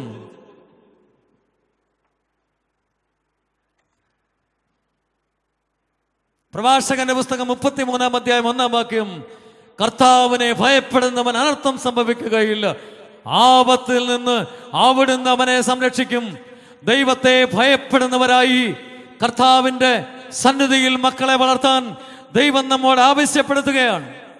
പ്രഭാഷകന്റെ പുസ്തകം 30-ാം അധ്യായം 12-ഉം 13-ഉം വാക്യങ്ങളിൽ പറയുന്നു, ചെറുപ്പത്തിലെ തന്നെ അവനെ വിനയം അഭ്യസിപ്പിക്കുകയും ശിക്ഷിക്കുകയും ചെയ്യുക, അല്ലെങ്കിൽ അവൻ അനുസരണമില്ലാത്ത നിർബന്ധ ബുദ്ധിയായി തീർന്ന് നിന്നെ ദുഃഖിപ്പിക്കും. അത് തന്നെ ഇപ്പൊ സംഭവിക്കുന്നത്. നിർബന്ധ ബുദ്ധിയായി മാറും. അവന് ഡ്യൂക്ക് മേടിച്ചു കൊടുക്കാൻ പറയും, ഏറ്റവും വലിയ ബൈക്ക് മേടിച്ചു കൊടുക്കാൻ പറയും, ഇല്ലെങ്കിൽ മരിച്ചു കളയുമെന്ന് നിന്റെ മുൻപിൽ ഭീഷണിപ്പെടുത്തും. മകന്റെ ലജ്ജാകരമായ പ്രവൃത്തികൾ നിമിത്തം ദുഃഖിക്കാതിരിക്കേണ്ടവനെ ശിക്ഷണത്തിൽ വളർത്തണമെന്ന് ദൈവം ആവശ്യപ്പെടുക. പ്രിയപ്പെട്ടവരെ, പ്രാർത്ഥിക്കണം. പ്രാർത്ഥനയുടെ ചൈതന്യം കൊണ്ട് നമ്മുടെ ഭവനങ്ങളെ നിറയ്ക്കുവാൻ ദൈവം ഈ അവസരത്തിൽ നമ്മോട് ആവശ്യപ്പെടുകയാണ്. ഇത് അവസാനിപ്പിക്കാൻ സമയമായി. നാളത്തെ പ്രഭാതത്തിൽ നിന്റെ കുഞ്ഞിനെ, നിന്റെ കുഞ്ഞുങ്ങളെ വിളിച്ചുണർത്തി പ്രാർത്ഥിക്കണം. അവരെ വിളിച്ചുണർത്തി ഇരുത്തണം. ഇവരെ നിങ്ങൾ പ്രാർത്ഥന കൂട്ടായ്മയ്ക്ക് കൊണ്ടുപോകാറുണ്ടോ? ഉണ്ടോ? തിരുവചനം കേൾക്കാൻ കൊണ്ടുപോകാറുണ്ടോ? ആളൊക്കെ എന്തി? കുടുംബം എത്ര പേരുണ്ടെന്ന് എനിക്കറിയാം. എത്ര കുട്ടികളോടെ ജീവിച്ചിരിപ്പുണ്ടെന്ന് എനിക്ക് വ്യക്തമായിട്ട് അറിയാം. അവരൊക്കെ ഇവിടെ പോയി. ഇതാരാ കേൾക്കേണ്ടെന്ന്? ദൈവത്തിന്റെ തിരുവചനം കേൾക്കേണ്ടതാരാണ്? ഇല്ലെങ്കിൽ നിങ്ങളവരെ കേൾപ്പിക്കേണ്ടതായിട്ടുണ്ട്. അതിനാണ് ഞാൻ പറഞ്ഞത്, നിങ്ങൾ പ്രഭാതത്തിൽ ഉണർന്ന് മക്കളെ വിളിച്ചുണർത്തി ദൈവസന്നിധിയിൽ ഇരുന്ന് പ്രാർത്ഥിക്കണം. അമ്മമാരെന്തോ ചെയ്തുകൊണ്ടിരിക്കുന്നേ? ചട്ടയും മുണ്ട് വിട്ട് അമ്മമാര് കണ്ണുനീരോടുകൂടി മുട്ടുകൾ മടക്കി രാത്രിയുടെ യാമങ്ങളിൽ പ്രാർത്ഥിച്ചത് കൊണ്ട്, ഈ ദേവാലയത്തിനുള്ളിൽ അവരുടെ കണ്ണുനീർ വീണതുകൊണ്ട്, തെരുവോരങ്ങളിൽ കടന്ന് ദേവാലയത്തിലേക്ക് പ്രഭാതത്തിൽ കടന്നു വന്ന് കണ്ണുനീരോടുകൂടി കടന്നു വന്ന് പ്രാർത്ഥിച്ചതിന്റെ ശക്തി കൊണ്ട് മാത്രമാണ് ഇന്ന് നാം ദൈവത്തിന്റെ തിരുസന്നിധിയിൽ ഇരിക്കുന്നതെന്നുള്ള സത്യം മറക്കാൻ ഇവിടെ ഇരിക്കുന്ന അമ്മമാർക്ക് എങ്ങനെയാണ് സാധിക്കുക? നിങ്ങൾ എന്തുകൊണ്ടാണ് രാവിലെ എഴുന്നേൽക്കാത്തത്? പ്രാർത്ഥിക്കാൻ വേണ്ടി എഴുന്നേൽക്കുന്നുണ്ട്. പ്രാർത്ഥിക്കാൻ വേണ്ടി എന്തുകൊണ്ട് നിങ്ങൾ എഴുന്നേൽക്കുന്നില്ല? നിങ്ങളുടെ ഭർത്താവിനോടൊപ്പം മക്കളെ വിളിച്ച് എന്തുകൊണ്ട് ഉണർത്തുന്നില്ല? ഉണർത്തി ഒരുമിച്ചിരുന്ന് പ്രാർത്ഥിച്ച് ദൈവത്തെ വിളിച്ചപേക്ഷിച്ചില്ലെങ്കിൽ കൈവിട്ടു പോയ ഒരു സമൂഹം ഇവിടെ വളർന്നു വരികയാണ്. നിങ്ങൾ വാങ്ങിച്ചു കൊടുക്കുന്ന മൊബൈൽ ഫോണിലൂടെ, വാട്സപ്പിലൂടെ മയക്കുമരുന്നിനും മദ്യത്തിനും അടിമപ്പെട്ടുകൊണ്ട് ജീവിക്കുന്നൊരു തലമുറ രൂപപ്പെടുകയാണ്. 8-ാം ക്ലാസ്സിലും 9-ാം ക്ലാസ്സിലും പഠിക്കുന്നവൻ മദ്യക്കുപ്പയുമായി സ്കൂളിന്റെ ക്യാമ്പസിലേക്ക് കടന്നു വരുന്നത്, സ്കൂളിനകത്ത് 10ഉം 11ഉം ക്ലാസ്സുകളിൽ പഠിക്കുന്നവര് കുപ്പികളുമായി സ്കൂളിനുള്ളിൽ പ്രവേശിച്ചവിടെ കടന്ന് മടിക്കുത്തിൽ അത് വെച്ചുകൊണ്ടിരിക്കുന്ന ഒരു തലമുറയാണ് ഇപ്പോഴുള്ളതെന്നുള്ള കാര്യം മറക്കരുത്. മയക്കുമരുന്ന് കൊണ്ടു നടന്നതിന്റെ പേരിൽ, വിറ്റതിന്റെ പേരിൽ പോലീസ് സ്റ്റേഷനുകളിൽ, പരിസര പ്രദേശത്തുള്ള പോലീസ് സ്റ്റേഷനുകളിൽ മാതാപിതാക്കളെയോ മറ്റുള്ളവരെ അറിയിക്കാതെ ഈ പിഞ്ചു കുഞ്ഞുങ്ങളുടെ ജീവിതം യാതൊരു വിധത്തിലും നശിച്ചു പോകരുതെന്ന് ആഗ്രഹിച്ചുകൊണ്ട് ഇവരെ രക്ഷപ്പെടുത്താനായിട്ട് ശ്രമിക്കുന്ന പോലീസ് ഓഫീസേഴ്സ് നമ്മുടെ ചുറ്റുപാടുകളിലുണ്ട്. എനിക്കറിയാം. ഇങ്ങനെ തകർന്നുകൊണ്ടിരിക്കുന്ന ഒരു തലമുറയെ നിങ്ങൾ പ്രാർത്ഥിക്കാൻ പോലും ക്ഷണിക്കാതെ എങ്ങോട്ടാണ് അവരെ കൊണ്ടുപോകുന്നത്? എങ്ങോട്ടാണ് അവരെ വളർത്തിക്കൊണ്ടുപോവുക? അതുകൊണ്ട് മാതാപിതാക്കൾ, നിങ്ങൾ നിങ്ങളുടെ കണ്ണിലൂടെ രക്തമൊഴുകുന്നതിന് പകരം കണ്ണുനീരൊഴുകുന്നെങ്കിൽ അത് രക്തമായി രൂപാന്തരപ്പെടുന്നതിന് മുൻപ് കർത്താവിൻ്റെ തിരുസന്നിധിയിൽ മക്കളെ ദൈവസന്നിധിയിൽ സമർപ്പിച്ചുകൊണ്ട് പ്രാർത്ഥിക്കുന്ന കുട്ടികളായിട്ട് വളർത്താൻ ദൈവം ആവശ്യപ്പെടുകയാണ്. Hallelujah, hallelujah, hallelujah, hallelujah. മാതാപിതാക്കള് പ്രാർത്ഥിക്കണമെന്ന് പറയുന്നത് എന്തുകൊണ്ടാണ്? മാതാപിതാക്കള് കുഞ്ഞുങ്ങളുടെ ശിരസിൽ കരങ്ങൾ വെച്ച് പ്രാർത്ഥിച്ചാൽ അവരുടെ രോഗം സൗഖ്യമാകും എന്നുള്ളൊരു കൈവക്കുക. മാതാപിതാക്കൾ കുട്ടികളുടെ ശിരസിൽ കരങ്ങൾ വെച്ച് പ്രാർത്ഥിച്ചാൽ അവർ സൗഖ്യപ്പെടും. പ്രാർത്ഥിച്ചാൽ സൗഖ്യപ്പെടും. പക്ഷെ നമ്മൾ എന്ത് ചെയ്യണം? ദൈവത്തിൻ്റെ വചനമനുസരിച്ച് ജീവിക്കണം. അതിനേറ്റവും കൂടുതൽ ആദ്യമായിട്ട് മാതാപിതാക്കൾ നന്നായിട്ട് കുമ്പസാരിച്ച് വിശുദ്ധരായി തീരണം. തെറ്റുകൾ പേപ്പറിൽ എഴുതി വെക്കണം. ഇവിടെ കുമ്പസാരത്തിന് അവസരമുണ്ടെന്നാണ് എനിക്ക് തോന്നുക. ഈ പെരുന്നാളിൻ്റെ അവസരത്തിൽ തെറ്റുകൾ ദൈവസന്നിധി, അതായത് മാതാപിതാക്കളായ നിങ്ങൾക്ക് ദൈവം മക്കളെ നൽകിയെങ്കിൽ നിങ്ങൾ പിന്നെ തെറ്റുകൾ ദൈവസന്നിധിയിൽ നിന്ന് അകന്നു പോകുന്ന രീതിയിലുള്ള തെറ്റുകൾ ചെയ്യേണ്ട കാര്യമെന്താ? ഭാര്യ ഭർത്താക്കന്മാരായിട്ട് നിങ്ങൾ ജീവിക്കുന്നു, തിന്മകളിലേക്ക് നിങ്ങൾ എടുത്തു ചാടേണ്ട കാര്യമെന്താ? തമ്പുരാൻ നിങ്ങൾക്ക് മക്കളെ നൽകി, അവർക്ക് വേണ്ടി ദൈവത്തോട് പ്രാർത്ഥിക്കണ്ടേ? നിങ്ങൾ ചെയ്യുന്ന പ്രവർത്തികൾ നീതിനിഷ്ഠമാകണ്ടേ? കർത്താവിന്റെ സന്നിധിയിൽ സമർപ്പിക്കാനും കഠിനമായി പശ്ചാത്തപിച്ച് വിശുദ്ധ കുമ്പസാരം നടത്തി വിശുദ്ധ കുർബാന സ്വീകരിക്കുന്ന മാതാപിതാക്കളായി തീരുമ്പോൾ തിന്മ നമ്മുടെ ഭവനങ്ങളിലേക്ക് പ്രവേശിക്കത്തില്ല. വിശുദ്ധ ജീവിതം നയിക്കുന്ന മാതാപിതാക്കൾ മക്കളുടെ ശിരസ്സുകളിൽ കരങ്ങൾ വെച്ച് പ്രാർത്ഥിച്ചാൽ യാതൊരു കാരണവശാലും രോഗം സൗഖ്യപ്പെടാതിരിക്കില്ല. ദൈവം അത് നൽകും. എത്രയോ ഉദാഹരണങ്ങൾ നമ്മുടെ മുമ്പിലുണ്ട്. ഞാൻ ഓർക്കുകയാണ്, ഒരിക്കല് ഒരു കുഞ്ഞ് 3 വയസ്സായപ്പോൾ പിള്ളവാദം ബാധിച്ച്, അതായത് വാദം ബാധിച്ച് ആ കുട്ടിയുടെ അരയ്ക്ക് കീപ്പോട്ട് പൂർണ്ണമായി തളർന്നു പോവുകയാണ്. പൂർണ്ണമായി തളർന്നു, എഴുന്നേറ്റ് നടക്കാൻ സാധിക്കില്ല, അരയ്ക്ക് കീപ്പോട്ട് തളർന്നിരിക്കുകയാണ്. LKG, അതായത് നഴ്സറിയിലേക്ക് ആ കുട്ടിയുമായിട്ട് പോകുന്നത് അപ്പനും അമ്മയും എടുത്തുകൊണ്ടാണ് പോവുക. വൈദ്യശാസ്ത്രം വിധി എഴുതി പിള്ളവാദം ബാധിച്ചത് കൊണ്ട് ഈ കുഞ്ഞൊരിക്കലും ഇനി രക്ഷപ്പെടുകയില്ല. അവന് അരയ്ക്ക് മേപ്പോട്ട് മാത്രമേ ജീവനുള്ളൂ, താഴോട്ട് തളർന്നു കിടക്കുകയാണ്. വിശുദ്ധ കുർബാനയ്ക്ക് ദേവാലയത്തിൽ കൊണ്ടുവരും. ഈ മാതാപിതാക്കൾ ദൈവസന്നിധിയിൽ കഠിനമായി പ്രാർത്ഥിച്ചു. അവർക്ക് 4-5 മക്കൾ വേറെയുണ്ട്. ഇത് ഏറ്റവും ഇളയ കുട്ടിയാണ്. 6 മക്കളുണ്ട്. അതിലേറ്റവും ഇളയ കുഞ്ഞാണിത്. ആ കുഞ്ഞിന് വേണ്ടി നിരന്തരം അവർ പ്രാർത്ഥിച്ചുകൊണ്ടിരുന്നു. 3 വയസ്സുകാരൻ 7 വയസ്സായിട്ട് രൂപാന്തരപ്പെട്ടു. ഈ സമയത്ത് കർത്താവിൻ്റെ തിരുസന്നിധിയിൽ കടന്നു വന്ന് അവർ പ്രാർത്ഥിച്ചു കൊണ്ടിരുന്നു. ഒരിക്കല് ഒരു വൈദികൻ അവിടെ ധ്യാനം നടത്തിയിട്ട് അദ്ദേഹം പറഞ്ഞു, സുവിശേഷ പ്രസംഗം നടത്തിയിട്ട്, ഇത് വർഷങ്ങൾക്ക് മുമ്പ് സംഭവിച്ച കാര്യമാണ്. സുവിശേഷ പ്രസംഗം നടത്തുന്ന അവസരത്തിൽ അദ്ദേഹം പറഞ്ഞു, മാതാപിതാക്കള് പൂർണ്ണമായി വിശുദ്ധ കുമ്പസാരം നടത്തണം. നിങ്ങൾ ചെയ്ത തെറ്റുകളൊക്കെ പേപ്പറിൽ എഴുതി വെച്ച് അതിനെക്കുറിച്ച് ഓർത്ത് കഠിനമായി പശ്ചാത്തപിച്ചതിന് ശേഷം കുമ്പസാര കൂട്ടിൽ അണഞ്ഞ് കുമ്പസാരം നടത്തി വിശുദ്ധി പ്രാപിക്കുക, വിശുദ്ധ കുർബാന സ്വീകരിക്കുക. ഇതിനുശേഷം നിന്റെ രോഗം ബാധിച്ചിരിക്കുന്ന കുഞ്ഞിന് വേണ്ടി പ്രാർത്ഥിക്കുക, അവന്റെ രോഗങ്ങൾ സൗഖ്യപ്പെടും. ഈ മാതാപിതാക്കൾ ഇത് കേട്ടിട്ട് അവര് ദേവാലയത്തിലേക്ക് പിറ്റേ ഞായറാഴ്ച കടന്നു വന്നു. പ്രഭാതത്തിൽ വന്ന് വികാരിയച്ഛൻ്റെ അടുത്ത് കുമ്പസാരിച്ച് പാപം മുഴുവൻ കഴുകി വെടിപ്പാക്കി ദൈവസന്നിധിയിൽ അവര് പ്രഭയോടെ കർത്താവിന്റെ സന്നിധിയിൽ പരിശുദ്ധാത്മാവിനെ സ്വീകരിച്ച് നിൽക്കുകയാണ്. വിശുദ്ധ കുർബാന സ്വീകരിച്ചതിന് ശേഷം ഈ 7 വയസ്സുകാരൻ, പൂർണ്ണമായി തളർന്നുപോയ 7 വയസ്സുകാരനുമായി ഈ മാതാപിതാക്കള് ഭരണങ്ങാനത്തേക്ക് പുറപ്പെടുകയാണ്. വിശുദ്ധ അൽഫോൻസാമ്മയുടെ സന്നിധിയിലേക്ക് പുറപ്പെടുകയാണ്. അവിടെ ചെന്നു പരിശുദ്ധ അമ്മയുടെ മധ്യസ്ഥയിലൂടെ അവർ സമർപ്പിച്ചു. കർത്താവിന്റെ സന്നിധിയിൽ പ്രാർത്ഥിച്ചു. അവര് മുട്ടുകൾ മടക്കി പ്രാർത്ഥിച്ചുകൊണ്ട് നിൽക്കുന്ന അവസരത്തിൽ അൾത്താരയിൽ നിന്നൊരു കന്യാസ്ത്രീ പുറത്തേക്ക് ഇറങ്ങി വരികയാണ്. മറ മാറ്റി ഒരു കന്യാസ്ത്രീ, 65 വയസ്സ് തോന്നിക്കുന്ന ഒരു അമ്മ, കന്യാസ്ത്രീ അമ്മ പുറത്തേക്ക് വരികയാണ്. അവർ വന്നു.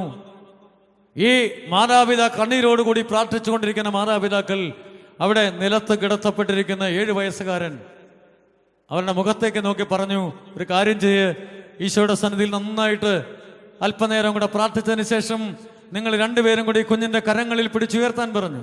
ഉയർത്തി ദേവാലയത്തിന്റെ പ്രധാന വാതിൽ വരെ നടക്കുക, നടന്നിട്ട് തിരിച്ചു വരിക, ഈ മകൻ സുഖപ്പെടാൻ പോകുന്നു എന്ന് പറഞ്ഞ് അമ്മ അവിടുന്ന് ഇറങ്ങി ഈ വാതിൽ, തെക്കേ വാതിൽ വഴി പുറത്തേക്ക് കടക്കുകയാണ്.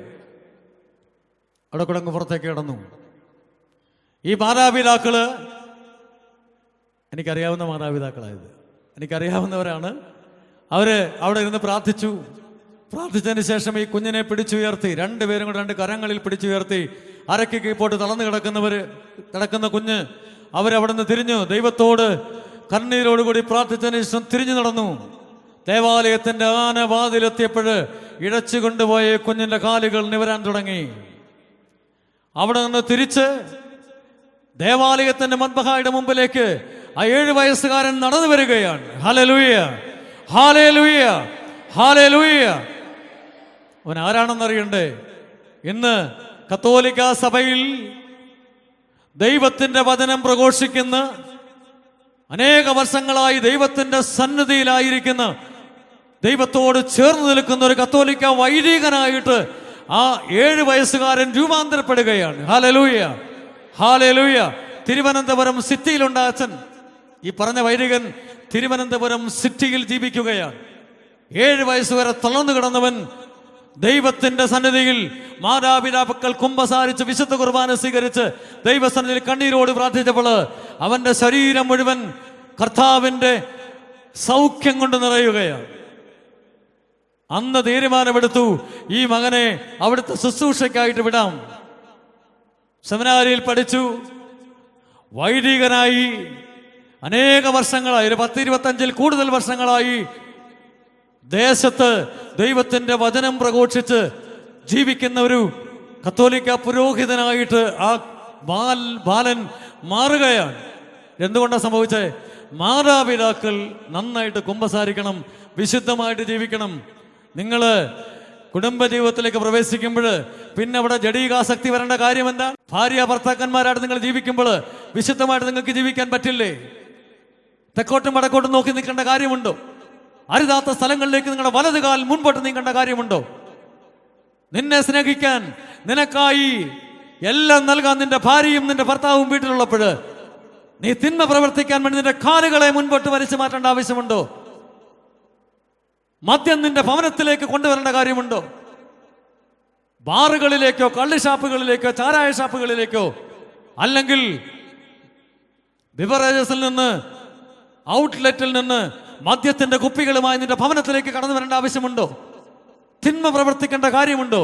ദൈവം നിനക്ക് നല്ലൊരു ജീവിതം തന്നപ്പോൾ നിന്റെ കുഞ്ഞുങ്ങളെ വളർത്താൻ വേണ്ടി പ്രാർത്ഥനാപൂർവം വിശുദ്ധമായി ജീവിക്കാനും, നിനക്ക് തന്നിരിക്കുന്ന ജോലി തന്നിരിക്കുന്ന മേഖലകളിൽ 100% ഉത്തരവാദിത്വത്തോടെ ദൈവത്തിന്റെ നീതി പ്രവർത്തിക്കാൻ വേണ്ടി ദൈവം നിനക്ക് ജോലി നൽകുകയും നിന്നെ പരമേൽപ്പിക്കുകയും ചെയ്യുമ്പോൾ യേശുവിന്റെ സന്നിധിയിൽ നിന്ന്, ദൈവത്തിന്റെ വചനത്തിൽ നിന്ന് മാറി നടക്കാൻ നിന്നോട് ആരാണ് കൽപ്പിക്കുന്നത്? പ്രിയപ്പെട്ടവരെ, അതുകൊണ്ട് കർത്താവിന്റെ തിരുസന്നിധിയിൽ നല്ല ജീവിതം നയിക്കുന്ന, തിന്മ ലിവലേശം പുരളാത്ത മാതാപിതാക്കളായി മാറുവാനും, പ്രഭാതം പൊട്ടിവിടരുമ്പോൾ കുഞ്ഞുങ്ങളെ വിളിച്ചുണർത്തി പ്രാർത്ഥിക്കാനും, സന്ധ്യകളിൽ നിങ്ങളുടെ ഭവനങ്ങളിൽ ദൈവത്തോടുള്ള സങ്കീർത്തനങ്ങളും ദൈവവചനവും സുവിശേഷങ്ങളും പ്രാർത്ഥനകളും ഗാനങ്ങളും ദൈവസന്നിധിയിലേക്ക് ഉയരുന്ന, സ്തുതികൾ ഉയരുന്ന ഭവനമായി നമ്മുടെ ഭവനങ്ങളെ രൂപപ്പെടുത്തിയില്ലെങ്കിൽ സർവ്വതും നഷ്ടപ്പെട്ട ദൈവചിന്ത മറന്ന് ജഡീകങ്ങളായിട്ടുള്ള കാര്യങ്ങളിൽ നിറഞ്ഞു നിൽക്കുന്ന ദൈവത്തോട് പോലും ധിക്കാരപൂർവ്വം ഇടപെടുന്ന ഒരു തലമുറയ്ക്ക് ജന്മം കൊടുത്ത മാതാപിതാക്കളായി മടങ്ങേണ്ടി വരും എന്നുള്ള കാര്യം ഈ അവസരത്തിൽ ദൈവവചനം നമ്മളെ ഓർമ്മിപ്പിക്കുകയാണ്. സങ്കീർത്തനം 98-ാം അധ്യായം 4-ാം വാക്യം, ഭൂമി മുഴുവൻ കർത്താവിന് ആനന്ദ ഗീതമാലപിക്കട്ടെ, ആഹ്ലാദ ആരവത്തോടെ അവിടുത്തെ സ്തുതിക്കുവിൻ. ലൂക്കോസിന് സുവിശേഷം 23-ാം അധ്യായം 27-ഉം 28-ഉം വാക്യങ്ങളിൽ പറയുന്നുണ്ട്, ജെറുസലേം പുത്രിമാരെ, നിങ്ങൾ എന്നെ ഓർത്ത് കരയേണ്ട, നിങ്ങളെയും നിങ്ങളുടെ മക്കളെയും ഓർത്ത് കരയുവിൻ. ജെറുസലേം പുത്രിമാരോട് പറഞ്ഞെന്താ?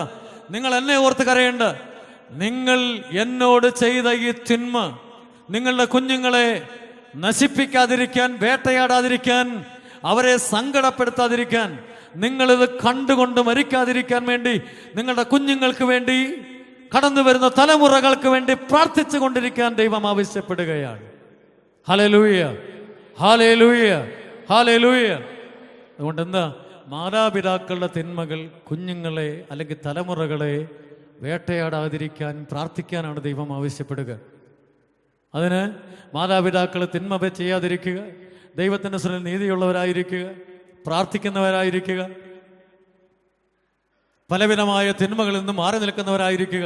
ഇങ്ങനെ ഒരു അവസ്ഥയിലേക്ക് കടന്നു വരാനാണ് ദൈവം തമ്പുരാൻ നമ്മളെ വിളിക്കുക. വിശുദ്ധനായ പൗലോസ്ലീഹ എഫേസോസുകാർക്ക് എഴുതിയ ലേഖനം 5-ാം അധ്യായം 5-ാം വാക്യം, വ്യഭിചാരിക്കും അശുദ്ധനും അത്യാഗ്രഹിക്കും വിഗ്രഹാരാധകനും ദൈവത്തിൻ്റെയും ക്രിസ്തുവിൻ്റെയും രാജ്യത്തിൽ സ്ഥാനമുണ്ടാകുകയില്ല. ഇത് പൗലോസ്ലീഹ എഫേസോസുകാർക്ക് എഴുതിയ ലേഖനം 5-ാം അധ്യായം 5-ാം വാക്യമാണ്. വ്യഭിചാരിക്കും അശുദ്ധനും അത്യാഗ്രഹിക്കും വിഗ്രഹാരാധകനും ദൈവത്തിൻ്റെയും ക്രിസ്തുവിൻ്റെയും രാജ്യത്തിൽ സ്ഥാനമുണ്ടാകുകയില്ല എന്ന് ദൈവം അരുളി ചെയ്യുകയാണ്. ദൈവസന്നിധിയിലേക്ക് കഠിനമായ രോഗബാധിതരായി അസ്വസ്ഥപ്പെട്ടുകൊണ്ടുവന്ന് ദൈവസന്നിധിയിലേക്ക് പ്രാർത്ഥിക്കുമ്പോൾ എന്തുകൊണ്ടാണ് സൗഖ്യം നമ്മിലേക്ക് കടന്നു വരാത്തത്? ഇതുകൊണ്ടാണ്. ദൈവസന്നിധിയിൽ അവിടുത്തെ വചനങ്ങൾ വായിക്കുവാനും ദൈവത്തോട് ചേർന്ന് നിൽക്കാനും വിശുദ്ധ കുമ്പസാരം നടത്താനുമായി കർത്താവ് നമ്മളെ ക്ഷണിക്കുകയാണ്. അനേക വർഷങ്ങളായി പല കാര്യങ്ങളിലും അടിമപ്പെട്ടവർ, 10-20 വർഷമായി സിഗരറ്റ് വലിക്ക് അടിമപ്പെട്ടവർ, മദ്യപാനത്തിന് അടിമപ്പെട്ടവരൊക്കെ ഒരൊറ്റ കുമ്പസാരം കൊണ്ട് ഇതെല്ലാം പുറത്തേക്ക് കളഞ്ഞിട്ട് ദൈവസന്നിധിയിൽ വിശുദ്ധിയോട് ജീവിക്കുന്ന ഒരുപാട് യുവാക്കളും മധ്യവയസ്കരുമായിട്ടുള്ളവരെ എനിക്കറിയാം. 15 വർഷവും 20 വർഷവുമൊക്കെ കരങ്ങളിലൂടെ ദിവസവും 6-7 പാക്കറ്റ് വിൽസ് വലിച്ചുകൊണ്ടിരുന്നവരൊക്കെ ഒരൊറ്റ കുമ്പസാരം കൊണ്ട് കർത്താവിൻ്റെ സന്നിധിയിൽ സർവ പാപങ്ങളും മാറ്റി ദൈവത്തോട് ചേർന്ന് ജീവിക്കുന്ന മധ്യവയസ്കരായിട്ടുള്ള ആളുകളുണ്ട്. ഇത് പറ്റാത്തത് കൊണ്ടല്ല, മറിച്ച് നന്നായിട്ട് കുമ്പസാരിച്ച് ദൈവത്തോട് ചേർന്ന് നിൽക്കാൻ ദൈവം നമ്മോട് ആവശ്യപ്പെടുകയാണ്. അതുപോലെ മാതാപിതാക്കന്മാരുടെ കടമയാണ് മക്കൾക്ക് നല്ല ഉപദേശങ്ങൾ നൽകുക. കുഞ്ഞുങ്ങളെ നന്നായിട്ട് വളർത്തണമെങ്കിൽ ഉപദേശങ്ങൾ നൽകാൻ മാതാപിതാക്കൾക്ക് കടമയുണ്ട്. ഇന്ന് ഒട്ടുമില്ലാത്ത കാര്യം ഇതാണ്, മക്കൾക്ക് ഉപദേശം കൊടുക്കുക. തോബിത്തിന്റെ പുസ്തകം 4-ാം അധ്യായം 5-ാം വാക്യം, പ്രായമായ തോബിത്ത് തൻ്റെ മകനെ, യുവാവായ തോബിയാസിനെ വിളിച്ചടുത്തിരുത്തി അവനോട് പറയുന്നുണ്ട്, മകനെ, ജീവിതകാലം മുഴുവൻ നീ നിന്റെ ദൈവമായ കർത്താവിനെ ഓർക്കുക.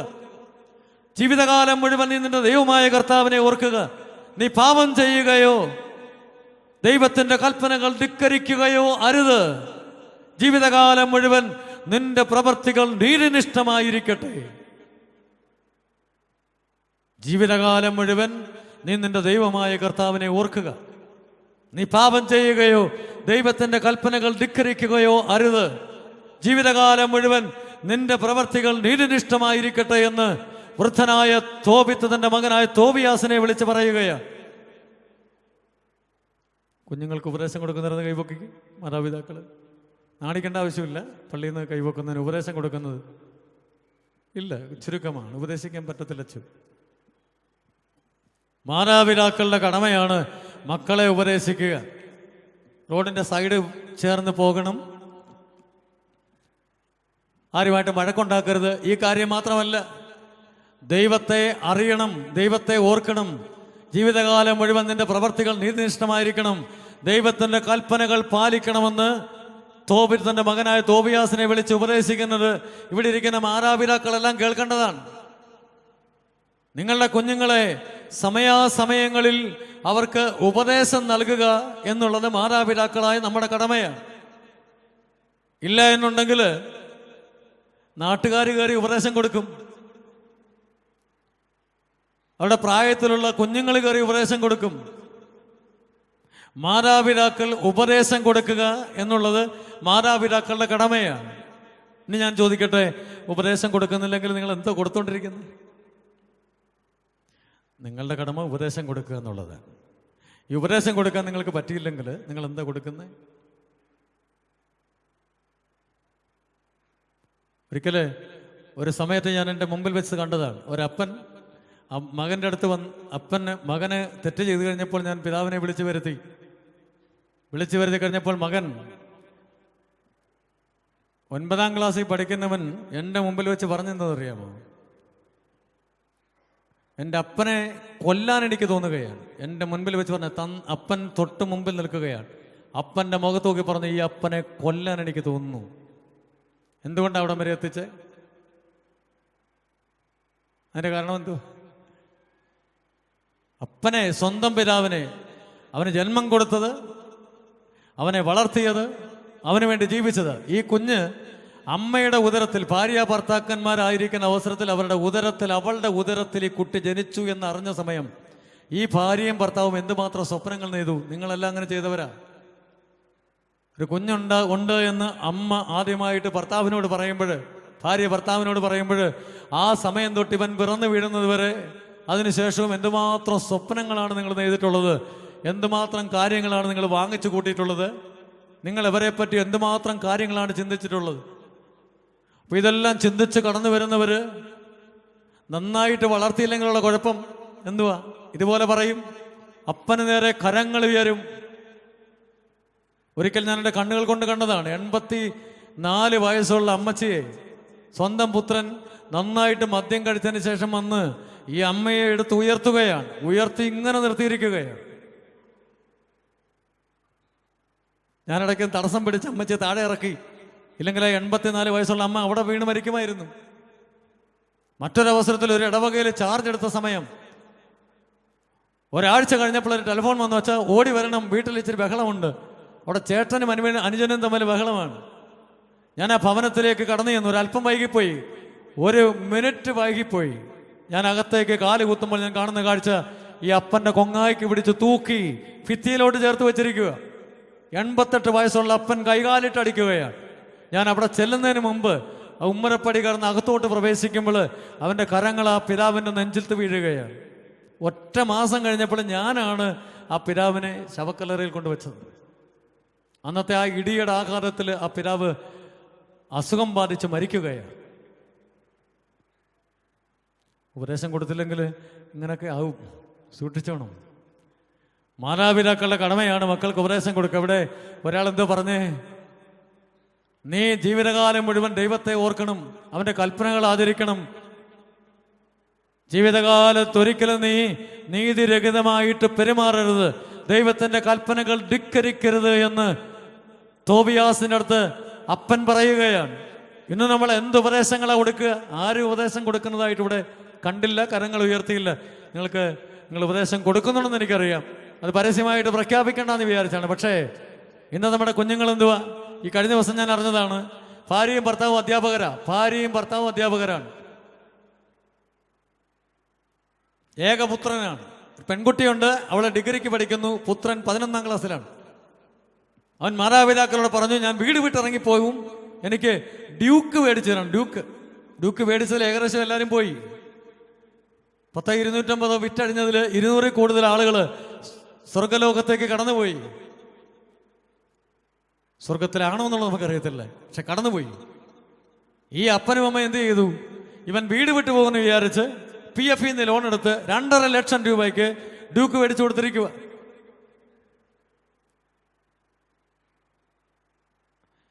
ഭീഷണിപ്പെടുത്തുന്നവൻ, ഇവന് ഡ്യൂക്ക് വേണമില്ലെങ്കിൽ ഇറങ്ങിപ്പോകാൻ പറയുമ്പോൾ ഇറങ്ങിപ്പോകുമെന്ന് പറയുമ്പോൾ നീ ഇറങ്ങിപ്പൊക്കൊള്ളുക എന്ന് പറയാനുള്ള ചങ്കുറപ്പുള്ള മാതാപിതാക്കളാണ് നിങ്ങൾ.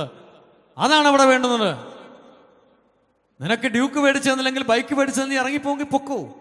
അങ്ങനെയുള്ള ഒരുത്തനും ഇന്നത്തെ കാലഘട്ടത്തിൽ ജീവിക്കാൻ അവകാശമില്ല. അത് തന്നെ കാര്യം. ഈ മാതാപിതാക്കൾ വാങ്ങിച്ചു കൊടുത്തു. നമ്മുടെ കുഞ്ഞിനെ കല്ലറയിൽ വെക്കാൻ ശവപ്പെട്ടിക്കകത്ത് കൊണ്ടുവരുന്നതിന് വേണ്ടി ഒരു സാധനം മേടിച്ചു കൊടുക്കേണ്ട ആവശ്യമുണ്ടോ? 16-കാരന് ബൈക്ക് മേടിച്ചു കൊടുത്തിട്ട് അവന്റെ ശവം വീട്ടിലേക്ക് വരുന്നത് കാത്തിരിക്കേണ്ട ആവശ്യമുണ്ടോ? അവൻ പോവുകയാണെങ്കിൽ എവിടെങ്കിലും പോയി ജീവിക്കത്തില്ലേ? മരണത്തിന് അവനെ വിട്ടുകൊടുക്കേണ്ട കാര്യമുണ്ടോ? നിങ്ങൾക്കറിയാമല്ലോ, കഴിഞ്ഞിടയ്ക്ക് നമ്മുടെ പരിസര പ്രദേശത്തൊരു ബൈപ്പാസിൽ നടന്ന കാര്യം അറിയാമല്ലോ. 3 കുഞ്ഞുങ്ങൾ സ്പീഡ് നോക്കിയതാ. ബൈക്കിനകത്ത് സ്പീഡ് നോക്കി. പ്രധാനപ്പെട്ട ഒരു വ്യക്തി എൻ്റെ അടുത്ത് പറഞ്ഞെന്താണെന്നറിയാമോ? അവരവിടുന്ന് വന്നു നോക്കി, പിന്നെ കണ്ടില്ല. എന്ത് സംഭവിച്ചെന്ന് അവർക്കറിയത്തില്ല. 130 കിലോമീറ്റർ സ്പീഡിൽ ബൈക്ക് ഓടുകയാണ്. എന്തിനാ 3 പേരും കടന്നു പോകാൻ വേണ്ടി ഈ സാധനം നിങ്ങൾ എന്തിനാ മേടിച്ചു കൊടുത്തേ? നീ വേണ്ട സമയത്ത് ഉപദേശം കൊടുക്കാനും ആടി കൊടുക്കാനും ഒക്കെ ആയിരുന്നെങ്കിൽ ഇന്ന് അധ്യാപകരൊന്ന് തൊട്ട് കഴിഞ്ഞാൽ കുഴപ്പമാണ്. വീട്ടിലോട്ട് വന്നു കഴിഞ്ഞാൽ കുഴപ്പമാണ്. വടിവാളുമായിട്ട് അവനെ സ്കൂളിലേക്ക് പ്രവേശിക്കുക. അപ്പനും അമ്മയും ഉൾപ്പെടെ കുഞ്ഞിന്റെ കൈ ഒന്ന് തിണർത്ത് കഴിഞ്ഞാൽ, ഒരു അടി കൊടുത്തു കഴിഞ്ഞാൽ ഉടൻ കയറുകയാണ്. നിങ്ങളൊക്കെ എങ്ങനെ ജീവിച്ചേ? സ്കൂളിൽ നിന്ന് അടി കൊണ്ട് കാലും കൈയും പൊട്ടി അടർന്ന് വീട്ടിലോട്ട് ചെല്ലുമ്പോൾ ഓരോരുത്തരും ചോദിക്കും, അപ്പൻ ചോദിക്കും, അമ്മ ചോദിക്കും, ചേട്ടനും ചോദിക്കും, ആടി പാഴ്സലായിട്ട് അന്തരം കിട്ടും. അല്ലാതെ അവനെയും പിടിച്ചുകൊണ്ട് ഓട്ടോറിക്ഷയ്ക്കകത്ത് കയറി നേരെ, അല്ലെ കാറ് പിടിച്ച് ടാക്സി പിടിച്ച് നേരെ സ്കൂളിലോട്ട് പോവല്ല. ഞാൻ എൻ്റെ 10ാം ക്ലാസ്സിൽ പഠിക്കുന്ന കുട്ടികളുടെ മാതാപിതാക്കളെ ഈ ഇടയ്ക്ക് വിളിച്ചിട്ട് ഞാൻ പറഞ്ഞു, ഇവർക്ക് അടി കൊടുക്കണം. അവർ പറഞ്ഞു, അച്ഛൻ എന്ത് ചെയ്താലും ഞങ്ങൾക്ക് കുഴപ്പമില്ല, അച്ഛൻ അടിച്ച് ശരിയാക്കി എടുത്തേര്. ഞാൻ പറഞ്ഞു, കുഴപ്പമൊന്നുമില്ല, പക്ഷെ ഞാനൊന്ന് അടിച്ചു കഴിഞ്ഞ് ഇവന്റെ കാലൊന്ന് തിണർത്ത് കഴിഞ്ഞാൽ, പുറത്തോട്ടിറങ്ങുമ്പോൾ SFI, KSU, ABVP, BJP, communist, Congress, AISF എല്ലാവരും കൂടെ ഒരുമിച്ചിങ്ങ് വരും. മാതാപിതാക്കളെ നിനക്ക് കുഴപ്പമൊന്നുമില്ല, പക്ഷേ നാട്ടിലുള്ളവർക്കെല്ലാം കുഴപ്പമാണ്. ഇവൻ നന്നാവാൻ പാടില്ല. പിന്നെ ബാലാവകാശമായി പല രീതിയിലുള്ള പ്രശ്നങ്ങളായി. അതുകൊണ്ട് ഞാൻ പറഞ്ഞു, ഞാനില്ല, അടിയെല്ലാം നിങ്ങളങ്ങ് കൊടുക്കുക. അപ്പനെടുത്തിട്ട് അടിച്ച് അവൻ്റെ കാല് പൊട്ടിയാലും കുഴപ്പമൊന്നുമില്ല, പക്ഷേ നമ്മൾ തൊട്ട് കഴിഞ്ഞാൽ കുഴപ്പമാണ്. മാതാപിതാക്കളൊന്ന് പറയാ ഞങ്ങൾക്ക് പ്രശ്നമില്ല എന്ന് ഞാൻ ഈ മുമ്പേ പറഞ്ഞ ആളുകളോട് പറഞ്ഞാൽ അവർ പറയാം, അങ്ങനല്ല, ഞങ്ങൾക്ക് കുഴപ്പമുണ്ട്. ജന്മം കൊടുത്ത മാതാപിതാക്കൾക്ക് കുഴപ്പമില്ല. ഇവൻ നന്നാവട്ടെന്ന് വിചാരിച്ചു കഴിഞ്ഞാൽ മറ്റവർക്കെല്ലാം കുഴപ്പമാണ്. ഒരു രീതിയിലും പറ്റില്ല. അതുകൊണ്ട് എന്ത് ചെയ്യണം? മാതാപിതാക്കളായ നിങ്ങൾ ഈ പിഞ്ചു കുഞ്ഞുങ്ങൾക്ക് ഉപദേശം കൊടുക്കണം. അവര് ഇന്നത്തെ ജനറേഷനാണ്, പുത്തൻ തലമുറയാ. ഒരുപാട് കാര്യങ്ങൾ വരുന്നുണ്ട്. തെറ്റേത് ശരിയേതെന്ന് പറഞ്ഞു കൊടുത്തില്ലെങ്കിൽ തെറ്റിന്റെ പുറകെ അവർ പോകും. തെറ്റ് മാത്രമേ അവർ ചെയ്യാൻ തയ്യാറാകത്തുള്ളൂ. അതുകൊണ്ട് മാതാപിതാക്കളായി നിങ്ങൾ കൂടുതൽ ആഴത്തിൽ ദൈവസന്നിധിയിലേക്ക് ഇറങ്ങി വന്ന് കുഞ്ഞുങ്ങൾക്ക് ഉപദേശം നൽകാൻ പഠിക്കണം. കുട്ടികളെ വിളിച്ചിരുത്തി അവരോട് സംസാരിക്കണം, അവർക്ക് ഉപദേശം കൊടുക്കണം. ഇത് മാതാപിതാക്കളായ നിങ്ങളുടെ കടമയാണെന്നുള്ള കാര്യം ദൈവം ഓർമ്മിപ്പിക്കുകയാണ്. ഒരിക്കൽ ഞാൻ ഓർക്കുന്നു, ഞാൻ അങ്ങ് നസ്രത്തും സ്കൂളിലായിരിക്കുന്ന അവസരത്തിൽ അവിടെ ഒരു ദിവസം ആ പ്രദേശത്തെ മുഴുവൻ, വാറ്റുചാരായം ഉൾപ്പെടെയുള്ള പ്രദേശങ്ങൾ മുഴുവൻ, അതെല്ലാം ആ പ്രദേശത്തെ മുഴുവൻ അത്തരം കാര്യങ്ങളെല്ലാം നശിപ്പിച്ച് ആളുകളെ ജയിലറകൾക്കുള്ളിലടച്ച് ആ പ്രദേശം മുഴുവൻ ശുദ്ധീകരിച്ച ഒരു പോലീസ് ഓഫീസർ ഉണ്ടായിരുന്നു. അദ്ദേഹത്തിൻ്റെ കുഞ്ഞ് 6ാം ക്ലാസ്സിൽ പഠിക്കുവാണ്. ഒരു ദിവസം അദ്ദേഹം സ്കൂളിലേക്ക് വന്നിട്ട് എൻ്റെ അടുത്ത് പറഞ്ഞു, വെച്ചാ ഞാൻ എൻ്റെ മോൻ അറിയാതെ വന്നിരിക്കുന്നത്, എനിക്ക് ആകെപ്പാടെ ഒരാളേ ഉള്ളൂ, അവൻ 6ാം ക്ലാസ്സിലാണ് പഠിക്കുന്നത്, 12 വയസ്സാകുന്നു, അച്ഛൻ അവനൊന്ന് ഉപദേശം കൊടുക്കണം. ഞാൻ പറഞ്ഞാൽ അവൻ കേൾക്കില്ല. ആ പ്രദേശത്തുള്ള എല്ലാ വാറ്റ് കേന്ദ്രങ്ങളിലും കടന്നു ചെന്ന് അതെല്ലാം നശിപ്പിച്ചത് മാത്രമല്ല, യുവാക്കളെ ഇടിച്ച് അവരെ ജയിലറകൾക്കുള്ളിലടച്ച് ആ പ്രദേശം ശുദ്ധീകരിച്ച വലിയൊരു പോലീസ് ഓഫീസർ. ഞാൻ അദ്ദേഹത്തോട് പറഞ്ഞു, പോലീസ് ഓഫീസർ എന്ന നിലയിൽ എനിക്ക് അങ്ങയോട് ബഹുമാനമുണ്ട്, പക്ഷേ അപ്പൻ എന്ന രീതിയിൽ അങ്ങ് പരാജയപ്പെട്ടിരിക്കുന്നു. 12 വയസ്സുകാരനെ നിലയ്ക്ക് നിർത്താൻ പറ്റാത്തവൻ എങ്ങനെയാണ് ഒരു സമൂഹത്തിന്റെ ലോ ആൻഡ് ഓർഡർ കരങ്ങളിലെടുക്കുക? നിയമം കയ്യിലെടുത്തുകൊണ്ടൊരു ദേശം മുഴുവൻ നീതി നടപ്പാക്കാൻ എങ്ങനെ ഒരു പോലീസ് ഓഫീസർക്ക് കഴിയും?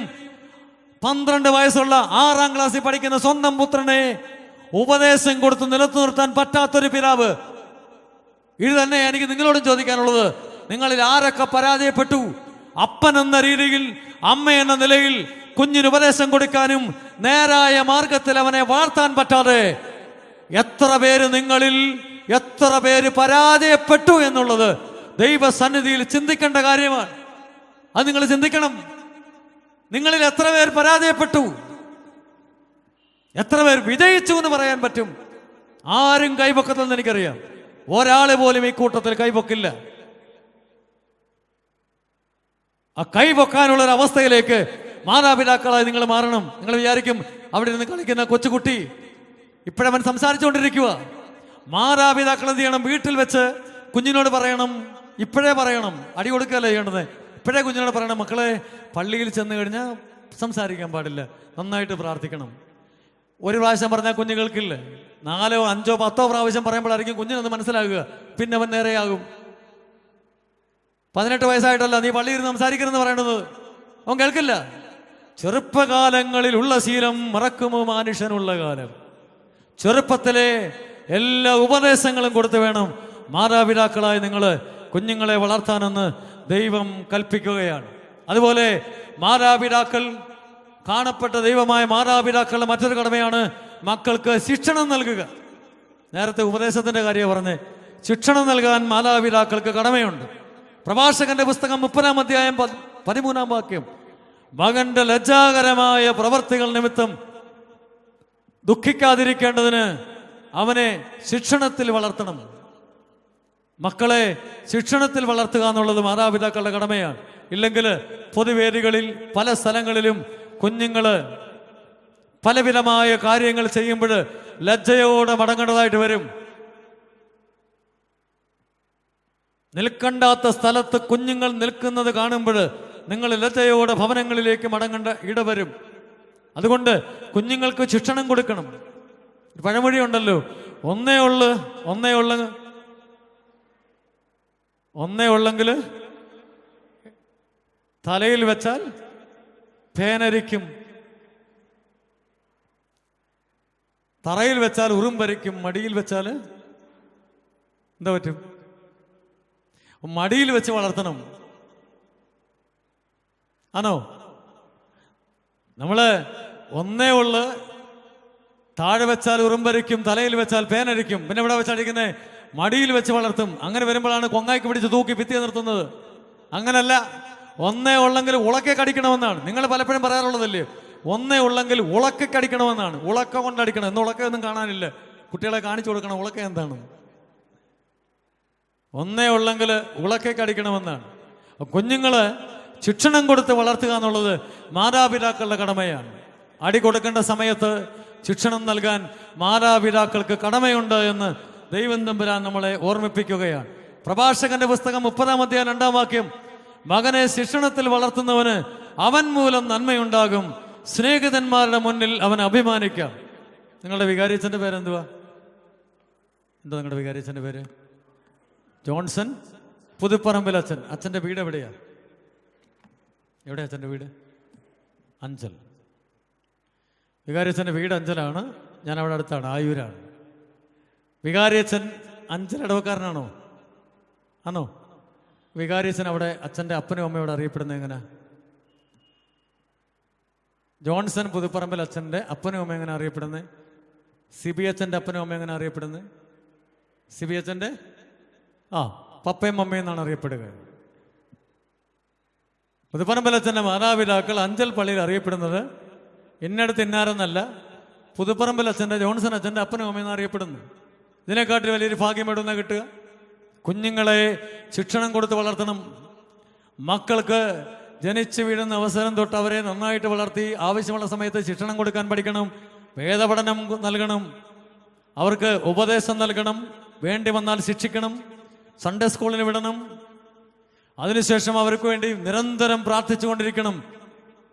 ഒരു വൈദികനെ സംബന്ധിച്ച്, ഒരു സന്യാസിനിയെ സംബന്ധിച്ച് മാതാപിതാക്കൾക്ക് വേണ്ടി ദൈവസന്നിധിയിൽ നിരന്തരം പ്രാർത്ഥിച്ചുകൊണ്ടിരിക്കുന്നവരാണ്.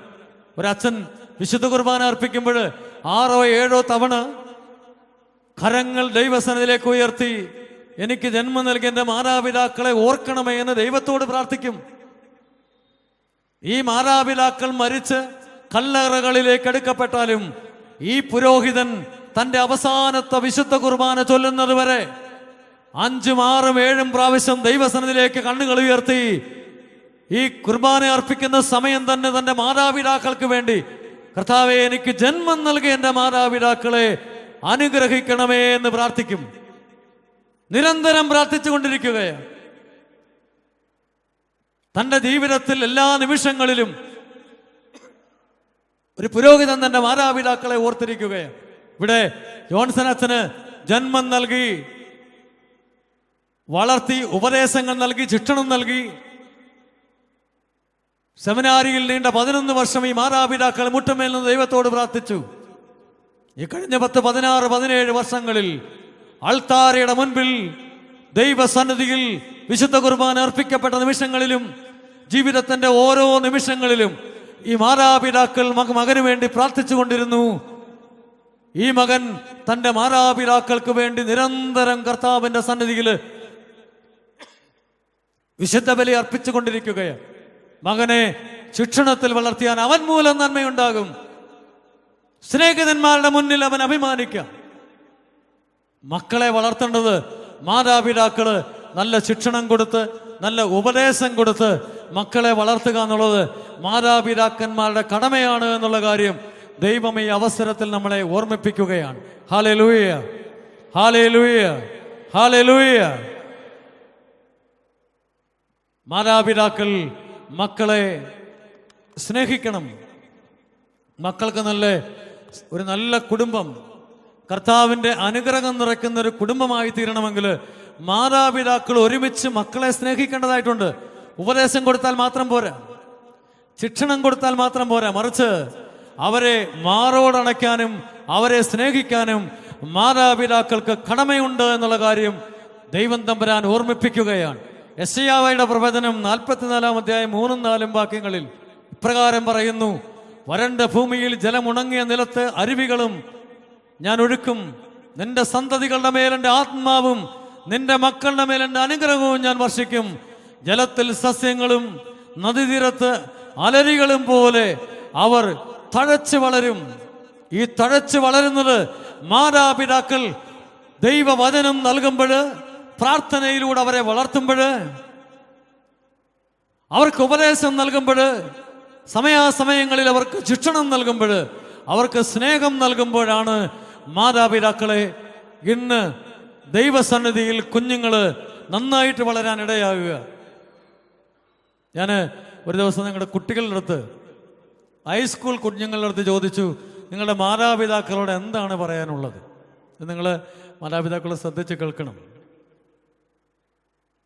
എല്ലാ സുഖസൗകര്യങ്ങളും ഉണ്ടാക്കി കൊടുക്കുന്നതും, നല്ല ഭക്ഷണവും നല്ല വസ്ത്രവും, എല്ലാ സുഭിക്ഷമായിട്ടുള്ള നല്ല ബെഡും നല്ല സുഖസൗകര്യങ്ങൾ ഭവനത്തിൽ മേടിച്ചു കൊടുക്കുന്നത് മാത്രമല്ല മാതാപിതാക്കളുടെ കടമ, മാതാപിതാക്കൾ എന്ന് അവർ പ്രതീക്ഷിക്കുക. ഞാൻ ചോദിച്ചപ്പോൾ കുഞ്ഞുങ്ങൾ പറഞ്ഞൊരു കാര്യം ഇതാണ്: അച്ഛൻ ഇത് മാത്രം പറഞ്ഞാൽ മതി, ഞങ്ങളുടെ മാതാപിതാക്കളോട് പറയണം ഞങ്ങളെ ഒന്ന് സ്നേഹിക്കാൻ, ഞങ്ങളുടെ അടുത്തൊന്ന് ഇരിക്കാൻ, ഞങ്ങളെ ഒന്ന് ചേർത്ത് പിടിക്കാൻ, ഞങ്ങൾക്കൊരു ഉമ്മ നൽകാൻ നിങ്ങൾ മാതാപിതാക്കളോട് പറയണം. ഇന്നത്തെ യുവാക്കളും യുവതികളും ആവശ്യപ്പെടുന്നത് ഇതാണ്. അമ്മമാരോട് അപ്പന്മാരോടും പറയുന്നത് ഇതാണ്. കൊച്ചുകുട്ടികൾ ഉൾപ്പെടെ നിങ്ങൾ ഞങ്ങളോടൊപ്പം ഒന്നിരിക്കുക. എങ്ങനെയാ സ്നേഹം പ്രകടിപ്പിക്കുന്നത്? ബ്രോയിലർ ചിക്കൻ മേടിച്ചു കൊടുത്തല്ല, പൊറോട്ട മേടിച്ചു കൊടുത്തല്ല, ഐസ്ക്രീം വാങ്ങിച്ചു കൊടുത്തല്ല, ടെലിവിഷൻ മേടിച്ചു കൊടുത്തല്ല, 40,000 രൂപയുടെ മൊബൈൽ മേടിച്ചു കൊടുത്തല്ല, 2.5 ലക്ഷം രൂപയുടെ 2 വീലർ മേടിച്ചു കൊടുത്തല്ല സ്നേഹം പ്രകടിപ്പിക്കേണ്ടത്. സ്നേഹം പ്രകടിപ്പിക്കേണ്ടത് അവരാഗ്രഹിക്കുന്ന ഒന്ന് മാത്രമാണ്: മാതാപിതാക്കൾ മക്കളുടെ അടുത്തിരിക്കണം, അവർക്ക് ഒരുപാട് കാര്യങ്ങൾ നിങ്ങളോട് പറയാനുണ്ട്. അത് നിങ്ങൾ കേൾക്കണം. അവരെ നിങ്ങൾ ചേർത്തിരുത്തണം. അവർക്ക് നിങ്ങൾ ഉമ്മ നൽകണം. ഇതെല്ലാം കുഞ്ഞുങ്ങൾ ആഗ്രഹിക്കുന്നതാണ്. ഞാൻ കഴിഞ്ഞിടയ്ക്ക് ചെറുപുഷ്പയിൽ ചെന്ന ഉടനെ PTA മീറ്റിംഗ് നടത്തി. ഓരോ ക്ലാസ്സിലെ മാതാപിതാക്കൾ വന്നപ്പോൾ അവർക്കൊരു 1.5 മണിക്കൂർ ഉപദേശം കൊടുത്തതിന് ശേഷം മാതാപിതാക്കളുടെ അടുക്കലേക്ക് കുഞ്ഞുങ്ങൾ വന്ന് നിൽക്കാൻ പറഞ്ഞു. കുഞ്ഞുങ്ങൾ നിന്നു. മാതാപിതാക്കൾ കുട്ടികളുടെ ശിരസിൽ കരങ്ങൾ വെച്ച് പ്രാർത്ഥിച്ചു. കുട്ടികളോട് പറഞ്ഞു, നിങ്ങൾ മാതാപിതാക്കളുടെ പാദങ്ങളിൽ തൊട്ട് അനുഗ്രഹം വാങ്ങിക്കുക. അവർ പാദങ്ങളിൽ തൊട്ടു. മാതാപിതാക്കൾ അവരുടെ ശിരസുകളിൽ തലോടി. അതിനുശേഷം ഞാൻ അവരോടൊരു കാര്യം പറഞ്ഞു, ഇനി നിങ്ങൾ എൻ്റെ മുൻപിൽ വെച്ച് തന്നെ നിങ്ങളുടെ മുമ്പിൽ മുട്ടുകുത്തി അനുഗ്രഹം മേടിച്ച കുഞ്ഞുങ്ങളുടെ കവിളുകളിൽ ഉമ്മ കൊടുക്കാൻ പറഞ്ഞു. അവരെ വലിയ അത്ഭുതത്തോടു കൂടി അവരാ കുഞ്ഞുങ്ങളുടെ നെറ്റിയിലും കവളുകളിലും ഉമ്മ കൊടുക്കുകയാണ്. ഈ ഉമ്മ കൊടുത്തോണ്ടിരുന്നപ്പോൾ ഒരു കാര്യം നടന്നു. ഈ മാതാപിതാക്കളുടെ കണ്ണിലൂടെ കണ്ണുനീർ പാഞ്ഞൊഴുകുകയാണ്. ഒരുപാട് നാളായി ഇത് കൊടുത്തിട്ട്. സ്വന്തം മക്കൾക്ക് ഉമ്മ കൊടുത്തിട്ട് എത്ര നാളായി? 3 വയസ്സും 2 വയസ്സും 1 മാസമൊക്കെ ഉള്ളപ്പോഴല്ല ഇത് കൊടുക്കേണ്ടത്. 1 വയസ്സും 1 മാസം 2 മാസം 6 മാസമൊക്കെ ആകുമ്പം കൊടുത്ത് കവിളിത്രയാക്കി വെക്കത്തില്ല. അതല്ല, അവൻ ഏത് പ്രായത്തിലാണെങ്കിലും ഈ സംഗതി കൊടുക്കണം. ഞാനത് ഹോളി ഏഞ്ചൽസിലായിരുന്നപ്പോഴും പറഞ്ഞിട്ടുണ്ട്. മാതാപിതാക്കളുടെ പറഞ്ഞിട്ടുള്ള കാര്യമാണ്. കുട്ടികൾ മാതാപിതാക്കളുടെ പാദങ്ങളിൽ തൊട്ട് അനുഗ്രഹം വാങ്ങിക്കണം. മാതാപിതാക്കൾ കുഞ്ഞുങ്ങളുടെ കവളുകളിൽ ഉമ്മ നൽകണം. അമ്മയുടെ ഊഷ്മളമായ സ്നേഹം അവർക്ക് ലഭിക്കണം. അത് കൊടുക്കാൻ നിങ്ങൾ ബാധ്യസ്ഥരാണ്. എല്ലാ ദിവസവും രാവിലെ 5:15 കഴിയുമ്പോൾ എൻ്റെ ഫോൺ മുഴങ്ങും. നിങ്ങൾ മനസ്സിലാക്കിക്കൊള്ളുക. എൻ്റെ അമ്മയ്ക്ക് കഴിഞ്ഞ ആഴ്ച 75 വയസ്സായിരുന്നു. കഴിഞ്ഞ ഞായറാഴ്ചയായിരുന്നു അമ്മയുടെ 75ാം ജന്മദിനം. രണ്ടുപേരും ജീവിച്ചിരിപ്പുണ്ട്. എല്ലാ ദിവസവും 5:15 കഴിയുമ്പോൾ എൻ്റെ മൊബൈൽ ഫോൺ ശബ്ദിക്കുന്നത് അമ്മയുടെ അമ്മയുടെ നമ്പറാണ് എൻ്റെ ഫോണിനകത്ത് ശബ്ദിക്കുക. അമ്മ വിളിക്കുന്നതാണ് എല്ലാ ദിവസവും. ഞാൻ 4:30 എഴുന്നേൽക്കും, 5 മണിക്ക് എഴുന്നേൽക്കും. പക്ഷേ അമ്മയുടെ ഫോൺ എല്ലാ പ്രഭാതത്തിലും 5:15 5:20 അത് മുഴങ്ങുമ്പോൾ അതെൻ്റെ ശിരസുകളിൽ മോനെ എന്നുള്ള സജിമോൻ എന്നാണ് വിളിക്കുന്നത്. സജിമോൻ, മോനെ എന്നുള്ള വിളി കേട്ടുകൊണ്ടാണ് ഈ പ്രായത്തിൽ ഞാൻ കഴിഞ്ഞ 10-25 വർഷങ്ങൾ കഴിഞ്ഞു വൈദികനായിട്ട്, നിങ്ങൾക്കറിയാം. പക്ഷേ ഇപ്പോഴും എൻ്റെ അമ്മയുടെ മോനെ എന്നുള്ള വിളി എൻ്റെ ചെവികളിൽ 5:15 മുഴങ്ങും. എല്ലാ ദിവസവും 5:15 മുഴങ്ങി അത് കേട്ടുകൊണ്ടാണ് ഞാൻ ഉണരുക. ഉണർന്ന് കിടന്നാലും അത് ആ സമയത്ത് ഞാനത് കേൾക്കാനായിട്ട് കാത്തിരിക്കുക. അല്പം താമസിച്ച് കഴിഞ്ഞാൽ പിന്നെ അവിടെ പ്രശ്നമാകും. ഈ കഴിഞ്ഞ കാലഘട്ടങ്ങൾ മുഴുവൻ 25-26 വർഷങ്ങളിലെ വൈദിക ജീവിതത്തിൻ്റെ സമയങ്ങൾ മുഴുവൻ മൊബൈൽ ഫോൺ ഉണ്ടായ കാലം തൊട്ട് ഈ സമയം വരെ, ഇന്ന് രാവിലെയും ഇന്ന് ഞാൻ ഇങ്ങോട്ട് വരുമ്പോൾ എന്നെ വിളിച്ചിരുന്നു, ഈ സമയങ്ങൾ വരെ എൻ്റെ അമ്മയുടെ ശബ്ദം, മോനെ എന്നുള്ള ശബ്ദം കേട്ടുകൊണ്ടാണ് ഞാൻ ഉണരുക. എന്താ നിങ്ങൾക്ക് കൊടുക്കാൻ പറ്റാത്തത്? മക്കളെ സ്നേഹിക്കാൻ പഠിക്കണം. അവർക്ക് ഭക്ഷണവും ഈ പറഞ്ഞ കാര്യങ്ങളല്ല അവർക്ക് ആവശ്യം. അവർക്ക് വാട്സാപ്പോ ഫേസ്ബുക്കോ അല്ല എൻ്റെ കുട്ടികൾക്ക് ആവശ്യം. എൻ്റെ കുഞ്ഞുങ്ങൾക്ക് ആവശ്യം മാതാപിതാക്കളായ നിങ്ങളുടെ തലോടലും നിങ്ങളുടെ വാത്സല്യവും നിങ്ങളുടെ സ്വാന്തനവും അവരുടെ കണ്ണുനീരൊപ്പുന്ന നിങ്ങളുടെ കരങ്ങളും അവരെ ആശ്വസിപ്പിക്കുന്ന നിങ്ങളുടെ ചുടുചുംബനങ്ങളുമാണ് ഇന്ന് മക്കൾക്ക് ആവശ്യമെന്നുള്ള കാര്യം തിരിച്ചറിയണം. നിന്നെ ക്രൂരമായ കണ്ണുകൾ കൊണ്ട് നോക്കുന്ന നിന്റെ യുവാവായ മകനോ മകളോ ഉണ്ടെങ്കിൽ അവന്റെ അടുക്കലേക്ക് കടന്നു വന്ന് അവനെ മാറോടണച്ച് അവന്റെ കവളിൽ നീ ഉമ്മ കൊടുക്കുമ്പോൾ, അവന്റെ നെറ്റിയിൽ നിന്റെ ചുംബനം സ്പർശിക്കുമ്പോൾ, അമ്മയുടെയും അപ്പന്റെയും ആവേശത്തോടെയുള്ള സ്നേഹം ആ കുഞ്ഞിന് കിട്ടുമ്പോൾ അവൻ ആളാകെ മാറും. അവൻ പൂർണ്ണമായിട്ട് മാറും. ഇത് പ്രത്യേകമായിട്ട് ശ്രദ്ധിക്കേണ്ട കാര്യമാണ്. മാതാപിതാക്കള് മക്കളെ സ്നേഹിക്കണം. ഇതുപോലെ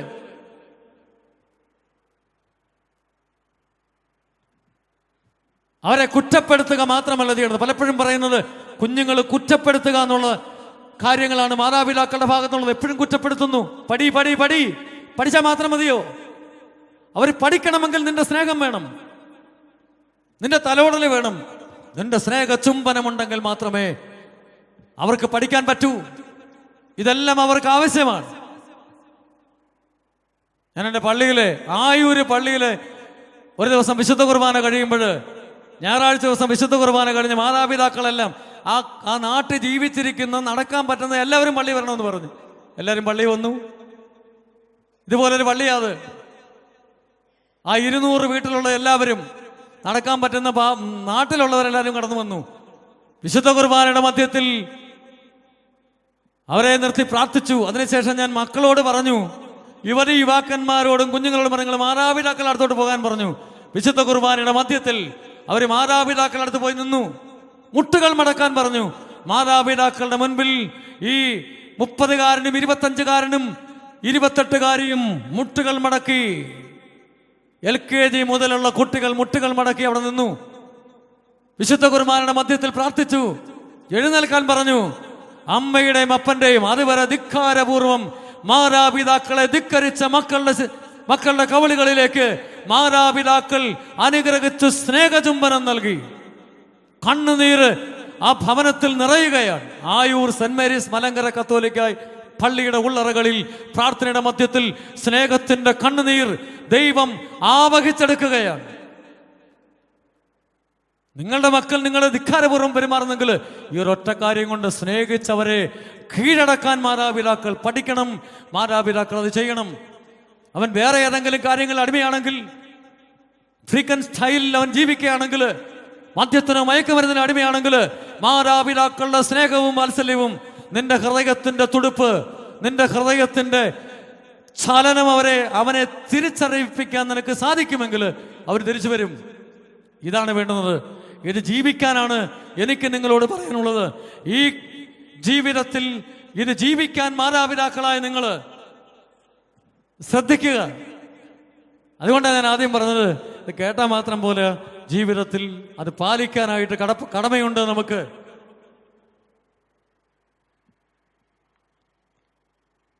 പ്രഭാഷകന്റെ പുസ്തകം 3-ാം അധ്യായം 9-ാം വാക്യം, പിതാവിന്റെ അനുഗ്രഹം മക്കളുടെ ഭവനങ്ങളെ ബലവത്താക്കും, അമ്മയുടെ ശാപം അവയുടെ അടിത്തറ ഇളക്കും. മാതാപിതാക്കൾ ശപിക്കാനുള്ളവരല്ല, അവർ പ്രാർത്ഥിക്കാനുള്ളവരാണ്. ഇവിടെ മാതാപിതാക്കളുടെ കടമയാണ് ഞാൻ പറഞ്ഞ സ്നേഹിക്കുക എന്നുള്ളത്. നാളെ തൊട്ട് അല്ലെ ഇന്ന് വൈകിട്ട് തൊട്ടും സ്നേഹിച്ചു തുടങ്ങിക്കേ. ഇവിടെ എല്ലാവരും ഇല്ലെങ്കിൽ ഞാനത് ചെയ്യിച്ചു തരാമായിരുന്നു. നിങ്ങളിന്ന് വീട്ടിൽ ചെന്ന്, ഇന്ന് വൈകിട്ട് വീട്ടിൽ ചെന്ന് ഈ പ്രസംഗം കേൾക്കുന്നവരൊക്കെ ഉണ്ടെന്നാണ് എനിക്ക് തോന്നുന്നത്. വീട്ടിലിരുന്ന് കേൾക്കുന്നവരുണ്ട്. നിങ്ങളിന്ന് വൈകിട്ട് വീട്ടിൽ ചെന്ന് അത്താഴം കൊണ്ടുന്നതിന് മുൻപ് എന്തായാലും ഇവിടുന്ന് പ്രാർത്ഥനയും കഴിഞ്ഞ് പ്രസംഗവും കേട്ട് കുർബാനയും കഴിഞ്ഞാൽ പോകുന്നേ. പക്ഷെ വീട്ടിൽ ചെന്നൊരു കൗമാ ചൊല്ലി കുഞ്ഞുങ്ങളെ അടുത്ത് നിർത്തി ശിരസിലൊന്ന് കൈവച്ചൊന്ന് പ്രാർത്ഥിച്ചിട്ട് അവനൊരു സ്നേഹ ചുംബനം കൊടുത്തേ, എന്നിട്ട് ചോറുണ്ണാൻ പോവുക. അവിടെ ഇതുവരെയുള്ള എല്ലാ അസ്വസ്ഥതകളും മാറും. ഇത് ആർക്കാ വെച്ചോണ്ടിരിക്കുന്നത്? ആർക്ക് കൊടുക്കാനായി വെച്ചോണ്ടിരിക്കുന്നത്?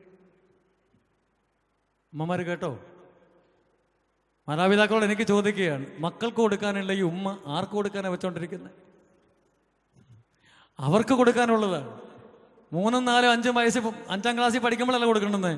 വിവാഹം കഴിഞ്ഞവർക്കും യുവാക്കന്മാർക്കും അവർക്കെല്ലാം അത് ഇഷ്ടമാണ്. ഞാൻ ഒരിടത്ത് ധ്യാനിപ്പിച്ചുകൊണ്ടിരുന്നപ്പോൾ ഞാൻ ചോദിച്ചു, ഒത്തിരി യുവാക്കൾ മുമ്പിൽ ഇരിപ്പുണ്ട്. അച്ഛൻ ചോദിച്ചു, മക്കളെ നിങ്ങൾക്കിത് വേണോ? അപ്പോൾ അവർ പറഞ്ഞ ഇതാണ്, വേണം. MTech പഠിച്ചുകൊണ്ടിരിക്കുന്ന ഒരു യുവാവ് കൈവരത്തി പറഞ്ഞു, എനിക്ക് വേണമെന്ന് പറഞ്ഞു. പിറ്റേന്ന് വന്നപ്പോൾ ഞാൻ ചോദിച്ചു, നിനക്ക് കിട്ടിയോ? അപ്പോൾ അമ്മ മുമ്പിൽ ഇരിപ്പുണ്ട്. അമ്മ തലകുലുക്കി. അവൻ വന്ന് എനിക്ക് കിട്ടിയെന്ന് പറഞ്ഞു. എന്തു കിട്ടി? അമ്മയുടെയും അപ്പൻ്റെയും ചുംബനം, ഉമ്മ കിട്ടി. ഇത് ചെറുപ്പം മാത്രം കൊടുക്കാനല്ല, പ്രായമായ എല്ലാവർക്കും കൊടുക്കാം. ഞാൻ വീട്ടിൽ ചിലപ്പോൾ എനിക്ക് അമ്മ തരുമല്ലോ, അമ്മയും അപ്പനും നൽകും. ഇത് നിങ്ങൾ കൊടുക്കേണ്ടവരാണ്. 60 വയസ്സുള്ള മകൻ ഇവിടെ ഇരിക്കുന്ന ഏതെങ്കിലും അപ്പച്ചനോ അമ്മച്ചിക്കോ ഉണ്ടെങ്കിൽ ഇന്ന് വൈകിട്ട് വീട്ടിൽ താമസിക്കുകയാണെങ്കിൽ പിടിച്ചൊരു ഉമ്മ കൊടുത്തേക്കണം. ഇത് മാതാപിതാക്കൾ ചെയ്യേണ്ട കാര്യമാണ്. നിങ്ങളിത് ചെയ്യാതിരിക്കുന്നതുകൊണ്ടാണ് കുട്ടികൾ വഷളായി പോകുന്നത്, കുടുംബത്തെ സമാധാനമില്ലാതായിത്തീർന്നത്, അവർ ധിക്കാരികളായിട്ട് മാറുന്നതിന്റെ കാരണം ഇതാണ്. മാതാപിതാക്കൾ അവരോട് ചേർന്ന് നിൽക്കണം, അവർ പറയുന്നത് കേൾക്കണം. അവരുടെ ആകുലതകളും നൊമ്പരങ്ങളും ഈ കൗമാരപ്രായക്കാർക്കും യുവാക്കന്മാർക്കും കൊച്ചുമക്കൾക്കും ഒരുപാട് നൊമ്പരങ്ങളുണ്ട്. അത് പറയുമ്പോൾ അത് കേൾക്കുവാനും ദൈവസന്നിധിയിൽ